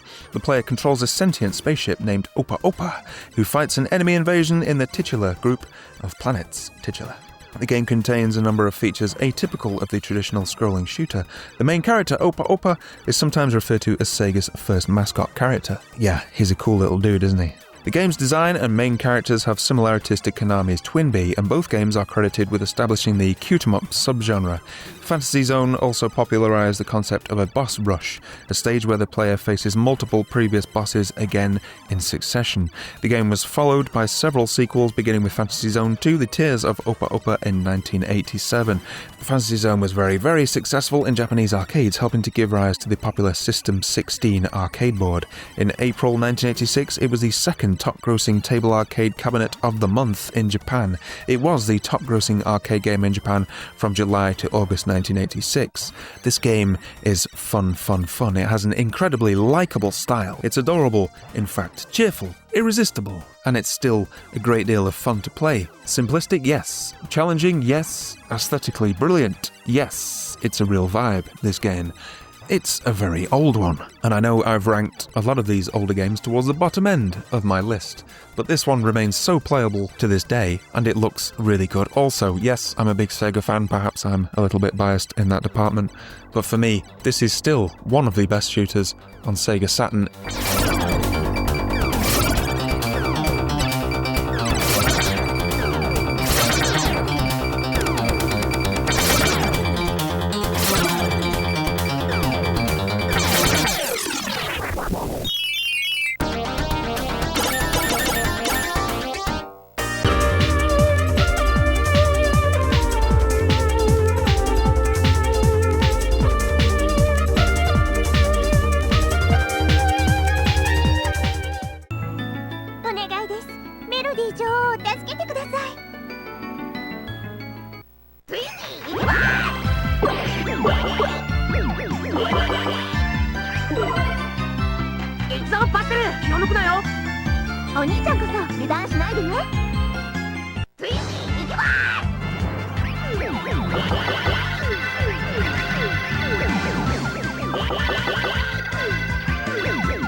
Daytona Twinbee Yahoo Deluxe Pack is a 1995 2-in-1 video game compilation developed and published by Konami for the PlayStation and Sega Saturn.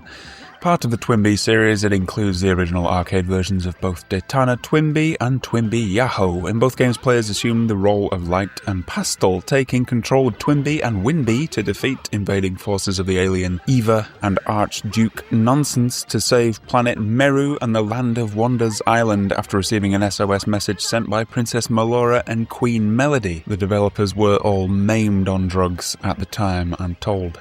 Daytona follows the same conventions established in the original Twinbee, but the controls use the Japanese configuration. One button is used to fire the gun at airborne enemies, while the other is used to drop bombs to the ground.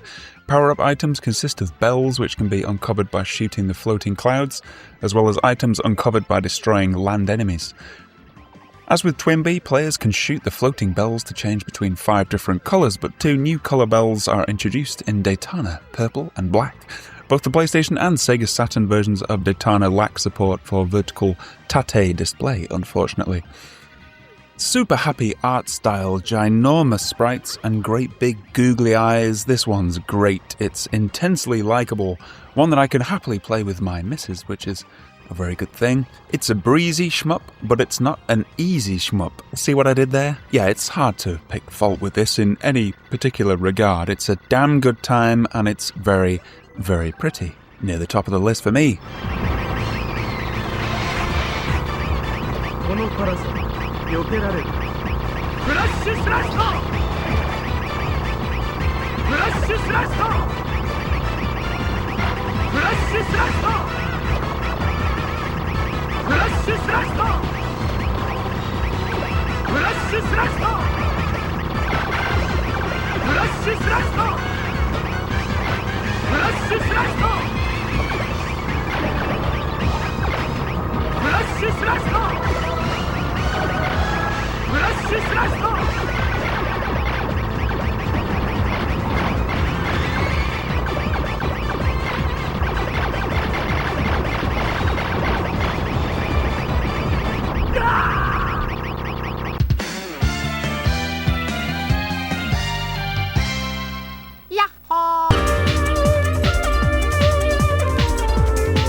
Cotton 2 is a 1997 scrolling shooter arcade video game developed by Success and published by Tecmo. The fourth installment in the Cotton franchise, it is the arcade sequel to Cotton Fantastic Night Dreams. In the game, players assume the role of either the titular young witch or her rival Aptly, who, alongside their companions Silk and Needle, sets out on a quest to defeat several monsters and retrieve the missing Blue Water Willow candy to Pumpkin Kingdom. The developers were all on drugs at the time. The gameplay is similar to the first game, consisting of shooting... why can't people put commas in the right place? Shooting, mixed with fighting and role-playing game-esque elements using a main 3-button configuration. It ran on the STV hardware, which was based on the Sega Saturn. Headed by Takato Yoshinari, Cotton 2 was developed by members at Success who previously worked on the original Cotton. The game was later ported to Sega Saturn in 1998. A remixed arcade edition titled Cotton Boomerang Magical Night Dreams was released by Tecmo with additional characters, new gameplay and scoring systems, as well as altered stages and visuals. Both Cotton 2 and Cotton Boomerang were met with positive reception from critics since its release on Sega Saturn, most of which reviewed them as import titles for being faithful conversions of the arcade originals. I really like Rainbow Cotton on the Dreamcast a lot, even though people tend to be a bit sniffy about that one, so I was really looking forward to this one, and I did enjoy it. It has some extremely impressive sprite scaling effects. The Saturn's 2D prowess really shows on this one. It's fairly slow-paced and there are millions of projectiles heading at you at all times. That's no bad thing. It's not my absolute favourite. I like things that are a bit more fast-paced, but it's very unique and very charming. I also love the character Cotton herself, and my kid really likes it too. So that's another plus in my book. Cotton is completely mental, and so is my daughter.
Layer Section 2, otherwise known as Raystorm, is a 1996 vertically scrolling shooter arcade video game developed and published by Taito.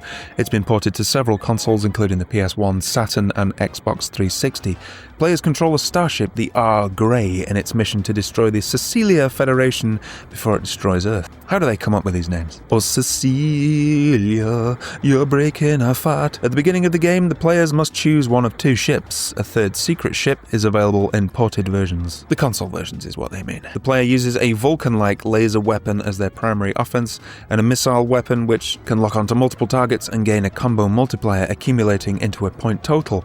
Additionally, each ship has two special maneuvers. The special attack is initiated when the player fills a bar to the maximum by engaging in multiple lock-ons. When full, the player can unleash a massive screen-wide attack with a brief period of invincibility afterwards. Very nice. The second, the Hyper Laser Assault, executes a special attack unique to each ship and is performed by setting all available lock-on attacks on a single target and firing. Home versions contain two gameplay modes, the arcade mode, which preserves the look and feel of the original arcade version of course, and the extra mode, which has enhanced graphics, additional enemies, modified bosses, and tougher difficulty levels, as well as a different ending. Also in extra mode, when the player gets a continue, the score accumulated from the first stage will be retained. Completing either mode unlocks a stage select option to play individual stages in the completed mode, except for the final stage for a high score, while succeeding in both modes unlocks a 13 players option. Don't know what that means. Never mind. Game Machine reported that Raystorm was among Japan's most popular arcade games of September 1996, and for good reason. It's very, very good. GameSpot's review of its Japanese release called it easily the best shooter currently available on the PlayStation. The website's staff praised its intense lighting effects and marvelous explosions that fill the screen, and it's two soundtracked by Zuntata, but said some of the music lacks the urgency and intensity you'd expect from a fast-paced shooter. I don't agree with that. They added that even with the variable difficulty settings, the game is nowhere near as difficult as its predecessor, Rayforce. Additionally, the main weapon doesn't seem to be as much of a necessity as it was in the original. I really like this game actually. The soundtrack I like even more than the original game, I think. Many of you won't agree with me there. I love the feel of both Layer Section games. I think they're brilliant. I love the art design and I love the world. Just look at these fabulous cityscapes. I'd love to just walk around in this anime future megalopolis. Shame about all the war and laser and explosions and stuff like that, of course. It reminds me of when I was travelling in Thailand and they had a military coup with tanks rolling down the street and stuff. That's when they threw Thaksin Shinawatra out of the country, and then the UK government, in their infinite wisdom, allowed him to come here and buy Manchester City. Oh, I love our government very much. Anyway, sorry, I'm rambling. This one has an uneven and frequently low frame rate on the Sega Saturn. Unfortunately, that is not a good thing for a shmup, of course, especially the unevenness. The original arcade hardware this game appeared on was based on the PlayStation, so there you go. The PS1 version will be better. It's still really cool regardless. On the Saturn, it does some very interesting things with that extra dimension. This was all pretty new stuff at that time, of course. Dodging projectiles when the frame rate is going up and down, though, is a 30 FPS lock is needed at least, I'd say, and if the frame rate drops, the whole speed of the game should slow, so at least it isn't putting you at a disadvantage. Those Sega Saturn meshes also don't help with the coherence of the image either, unfortunately. Still, I have very warm feelings towards this game, even though this is surely the weakest version of the game out there. Still more than worth a blast though, even in this slightly compromised form.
Thunderforce V is a horizontally scrolling shooter video game developed and published by Technosoft for the Sega Saturn.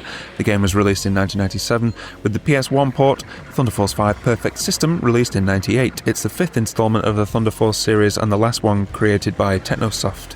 Unlike previous games in the series, Thunderforce V uses polygons to model the larger enemy ships and some of the scenery, in addition to sprites. The story revolves around a combat unit formed to fight against the Guardian supercomputer, which went rogue after deciphering the code of a space vessel. The player pilots the starfighter through a 2.5D perspective. The environments are rendered in 3 dimensions, but the player moves in a 2-dimensional plane. Imagine that. There are 7 levels in total, and the first 3 can be selected in any order. Levels scroll automatically, and the player is given free movement. Its gameplay is similar to its predecessor, Thunderforce 4.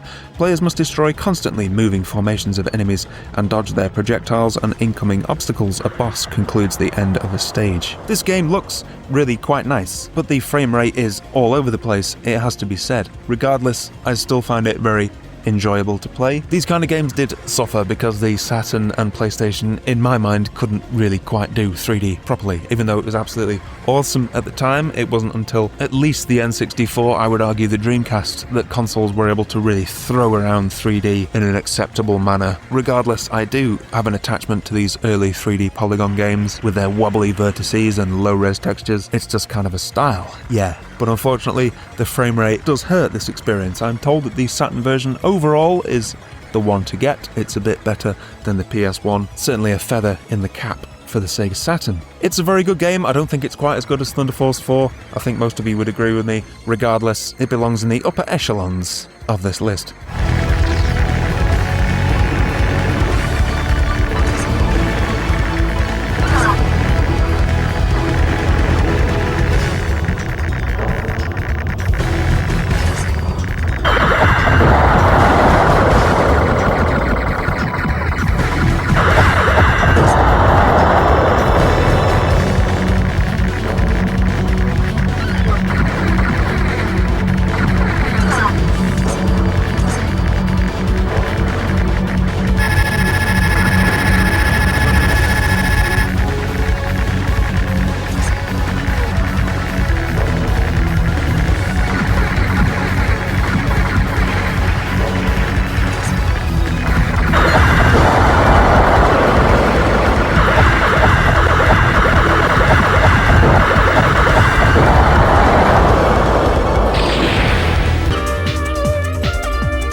Metal Black is a 1991 scrolling shooter arcade video game developed and published by Taito, set in the dystopian future of 2052.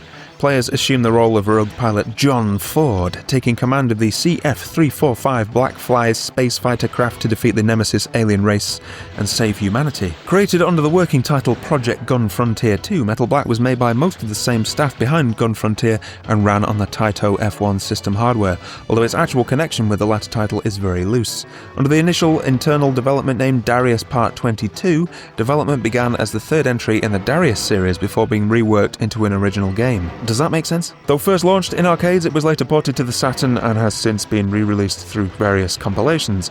Metal Black was met with mixed reception. Notice a pattern emerging here from critics since its initial arcade release and later on the Saturn as an import title. The game later served as an inspiration for G-Rev's Border Down, including its beam level system. This game is cool. It's very cool. Just look at this intro. It might have been half a generation old by the time it came out on Saturn, but that isn't going to bother the likes of us, is it? It's old but gold. Yes, this one is fantastic. I find some of the enemy movements in this first level a bit erratic, and perhaps that might put some people off, but please persist, as you will find a psychedelic wonderland of mad bubbles, crazy fish, and insectoid whatsits lying ahead of you. It's absolutely mental in the best possible way. Listen to this. In the year 2042, a companion star of the planet Jupiter appears a few astronomical units away from the planet and propels the asteroids along Jupiter's orbit towards the Earth, creating a wave of meteorites. As Earth struggles to survive, extraterrestrial cybernetic invaders from beyond the distant star use the meteorites as cover to invade with little resistance, intending to plunder Earth for inorganic materials needed to sustain their forms. Both the aliens and the star they came from are quickly named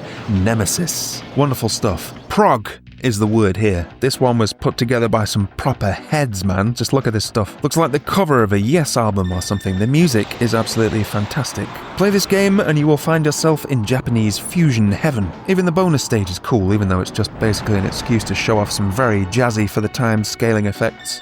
Warning though, it does get balls hard later on.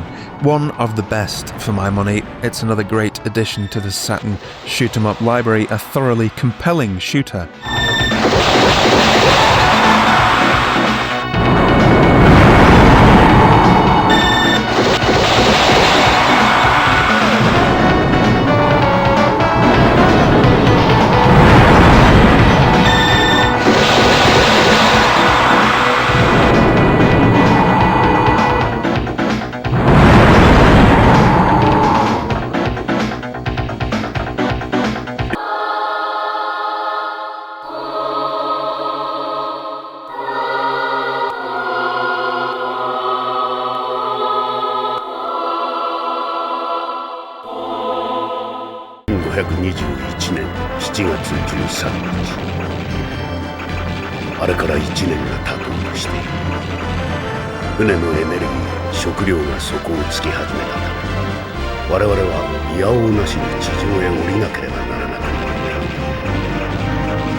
Radiant Silvergun. How do I rank a game that I admire a lot, but that I don't actually really enjoy playing? Well, it's a tricky one. Contrary to popular belief these days, often in life you have two opposing viewpoints, which are both absolutely right, and yet they conflict with one another. All we can do then is try and reach some sort of compromise, or modus vivendi if you want to get Latin and arsey about it, and find a way that kind of mostly works for all of us. I feel this way about Radiant Silvergun and most of Treasure's output, to be honest with you.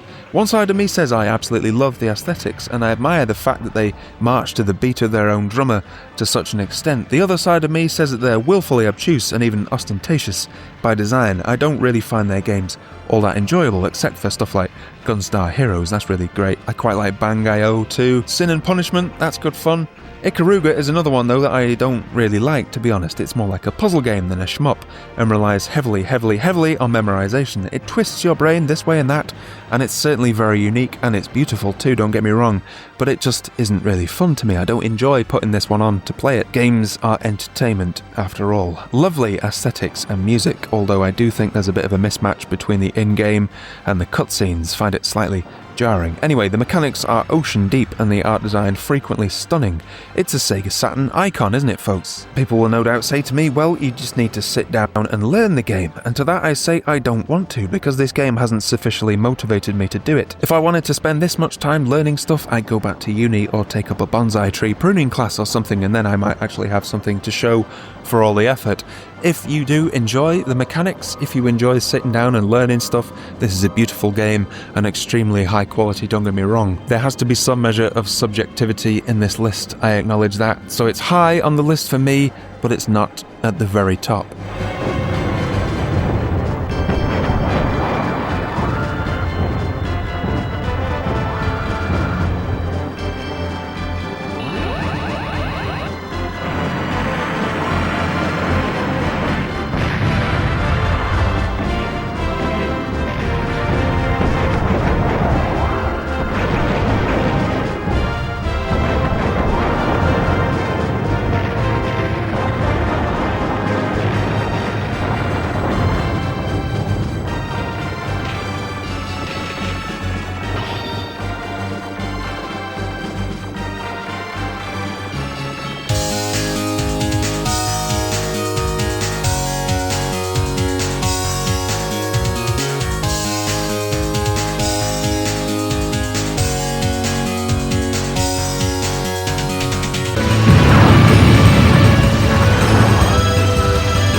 Batsugun is a 1993 vertically scrolling shooter bullet hell arcade video game developed and published by Tauplan in Japan and Europe by Taito, as well as Korea by Unite Trading.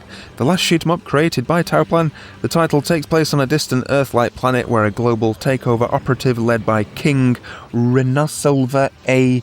Gladibarian VII is set into motion. As players assume the role from one of 6 fighter pilots conforming the Skull Hornet Squadron, taking control of submersible jet in a last-ditch effort to overthrow the invading military force from the planet. Its gameplay mainly consists of shooting mixed with role-playing game-esque elements, using a main 2-button configuration.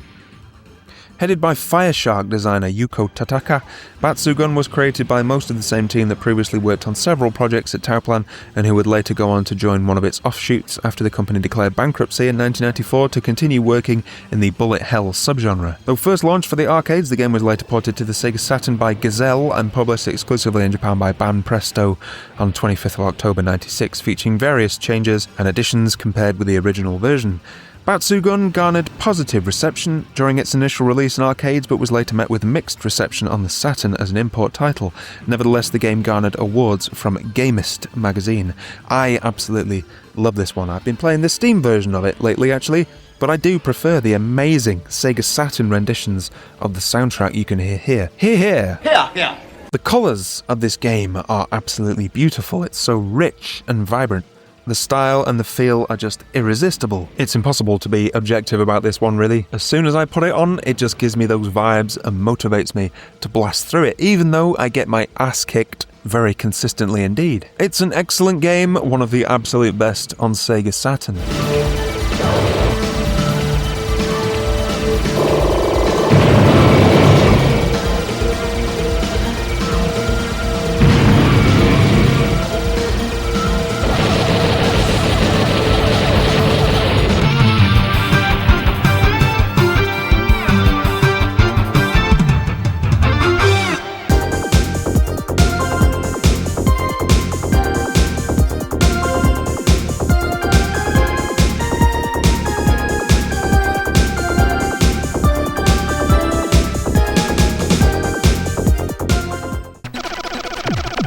This is the control tower. Make a left turn. Over.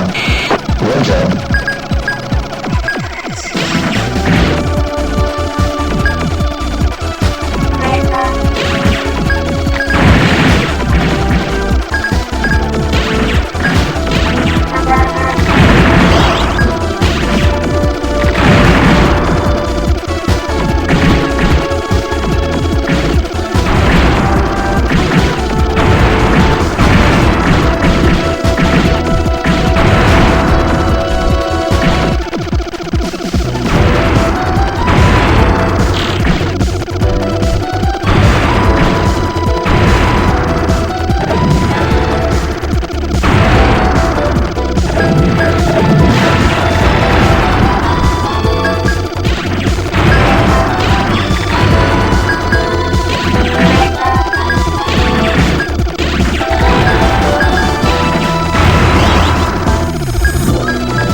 Galactic Attack is a vertically scrolling shooter by Taito for the Taito F3 arcade hardware and released in 1994. It was ported to the Sega Saturn in 95, Windows in 97, then re-released for iOS in 2012 and Android in 2017. The player is provided with a ship called the RVA-818X-Lay, which is outfitted with two weapons, a primary weapon that fires straight lasers and increases in power when the player accumulates power-ups, and a secondary lock-on laser launcher, which can also be increased in power, that can target up to 8 enemies at once by moving the targeting reticle.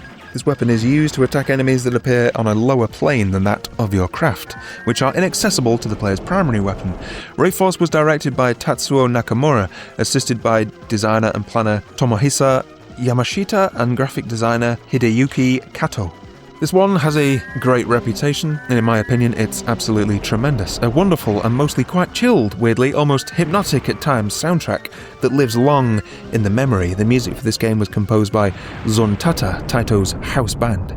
Some fantastic graphical effects and some wonderful transitions between the level.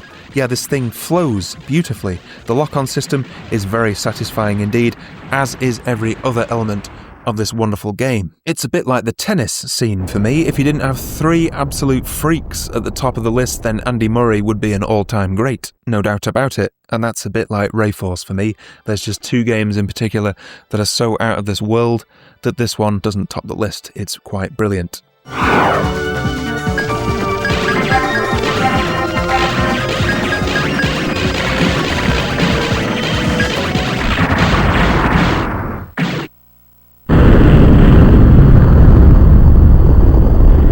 So there are 2 games in this list. By process of elimination, you've probably guessed what they are. Which one do I pick? I don't know, is the answer. I have to go for a purely subjective vibe. Now, I'm probably going to make some people quite angry here, but I will try my best to justify my selection. So, at number 2, drumroll please.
Battle Garegga is a vertically scrolling shoot-'em-up arcade game developed by Rising and published by Eighting in 1996. It was later ported to the Saturn in 98, and an updated version, Battle Garegga Rev 2016, was released in 2016. It was followed by a spiritual successor called Battle Backraid, or Backraid, in 1999.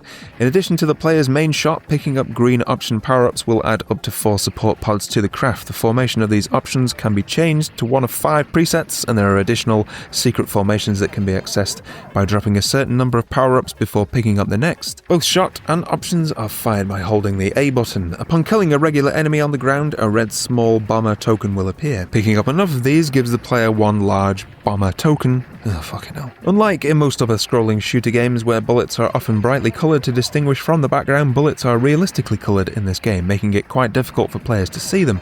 Exploding enemies and objects also create flying debris, further camouflaging the incoming fire.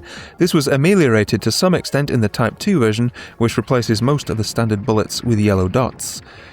Programmer Shinobu Yagawa worked on this game, and he had previously worked on the game Rekka in 1992. He would later work on games like Ibarra and its sequel Pink Sweets. In Japan, Game Machine listed Battle Garegga on their March 15, 1996 issue as being the 8th most successful arcade game of the month. 3 reviewers from the Japanese Sega Saturn magazine gave it 8 out of 10 each.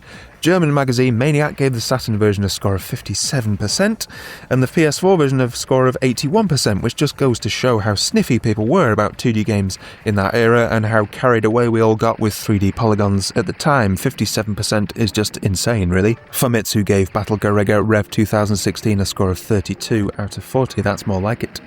In 2012, Hardcore Gaming 101 called the game an absolute classic. I would agree with that. In 2016, Eurogamer summarised, "For all its routine, slightly drab looks, this is a game of exquisite artistic intention." Yes. IGN Japan gave the PS4 version 8.9 out of 10. Push Square said, "It may be an acquired taste these days. To be fair, the same could be said of the original back in 96, but Battle Garegga remains a defining release in the shmup canon, and this is without a shadow of a doubt the best way to experience it." The soundtrack in this game is brilliant. Richly detailed graphics, quite obsessively detailed actually. I mean, look at all the beautifully animated elements on screen here. It's a Swiss watch of a video game, just fantastic stuff. Some might not like the muted colour scheme, yes. Some might think it looks drab. Even, I don't agree with you, but I can understand where you're coming from. But you know, it's a style, it's an aesthetic thing, it's subjective, and they've stuck to their chosen style like glue here. Precious few games in history are as aesthetically cohesive as this one. The game feels fantastic to play, needless to say, and mastering the mechanics is far beyond the likes of me, but I absolutely love the game all the same. You might even call it art.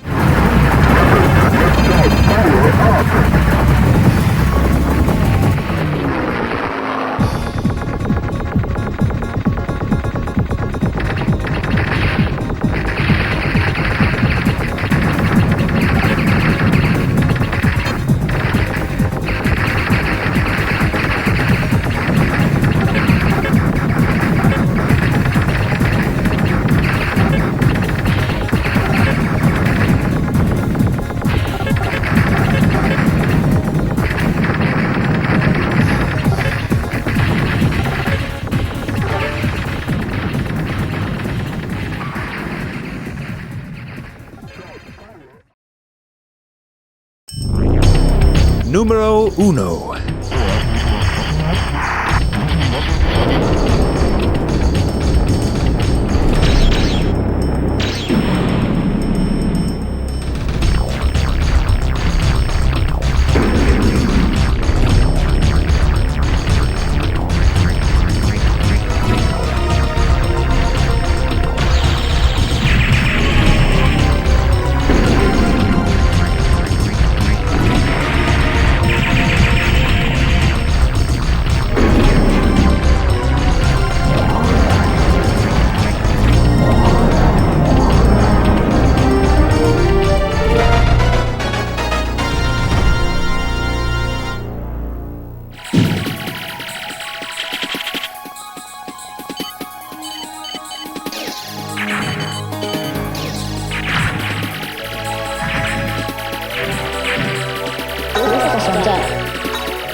Tsukyu Gurentai, also known as Terror Diver, is a vertically scrolling shooting game by Rising, originally released as an arcade game for the STV platform in '96. The game was ported to the Saturn and PlayStation in '97, with neither port being released outside of Japan.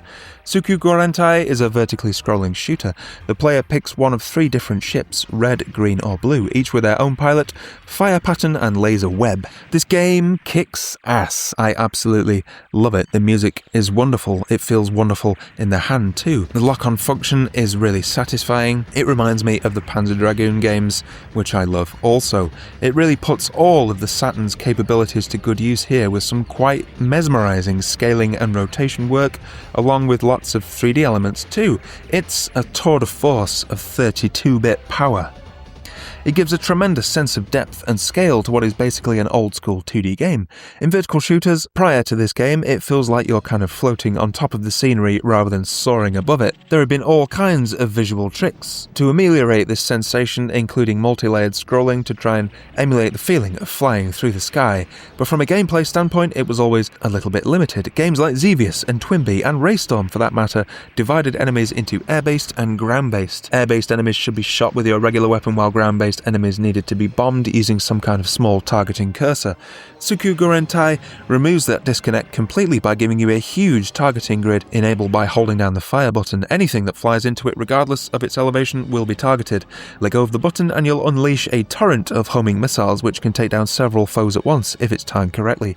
There are 3 ships, 4 in the PlayStation version, each with 2 different targeting cursors that you can toggle between. Some are narrow cones, others are huge spheres, and most cover huge portions of the screen, so this is a pretty powerful weapon. The result is a shooter that feels like it lives in 3 dimensions, even though it only technically plays in 2. There are a number of jaw-dropping sequences in this game, and they are still extremely effective today. Look at this bit, for example. The battle starts in the heights of the atmosphere. From miles above the Earth, you see a convoy. Teeny tiny from your perspective. You sink through the clouds and they grow bigger and bigger and bigger until they're swarming right beneath your feet. as it were. Then you chuck a barrage of missiles into the convoy, sending them tumbling to a flaming doom. It's just fantastic stuff. It also hosts a ludicrous number of sprites and projectiles. What's best about it though is the flow of this game and its atmosphere for me. It's cool as a cue, and it's also a truly compelling shooter.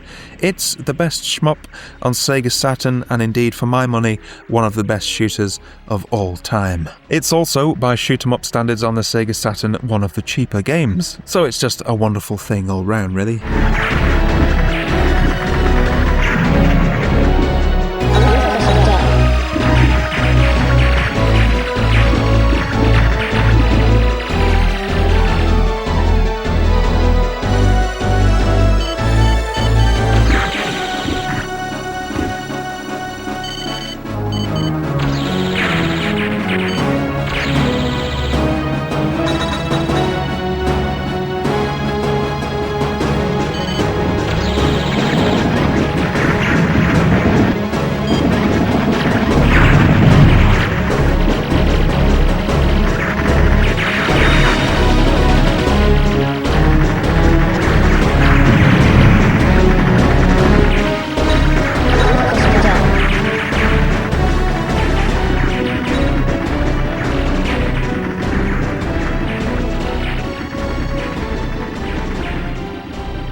So there you have it, folks. I hope you've enjoyed my celebration of one of, if not the best shmup libraries of any games console ever.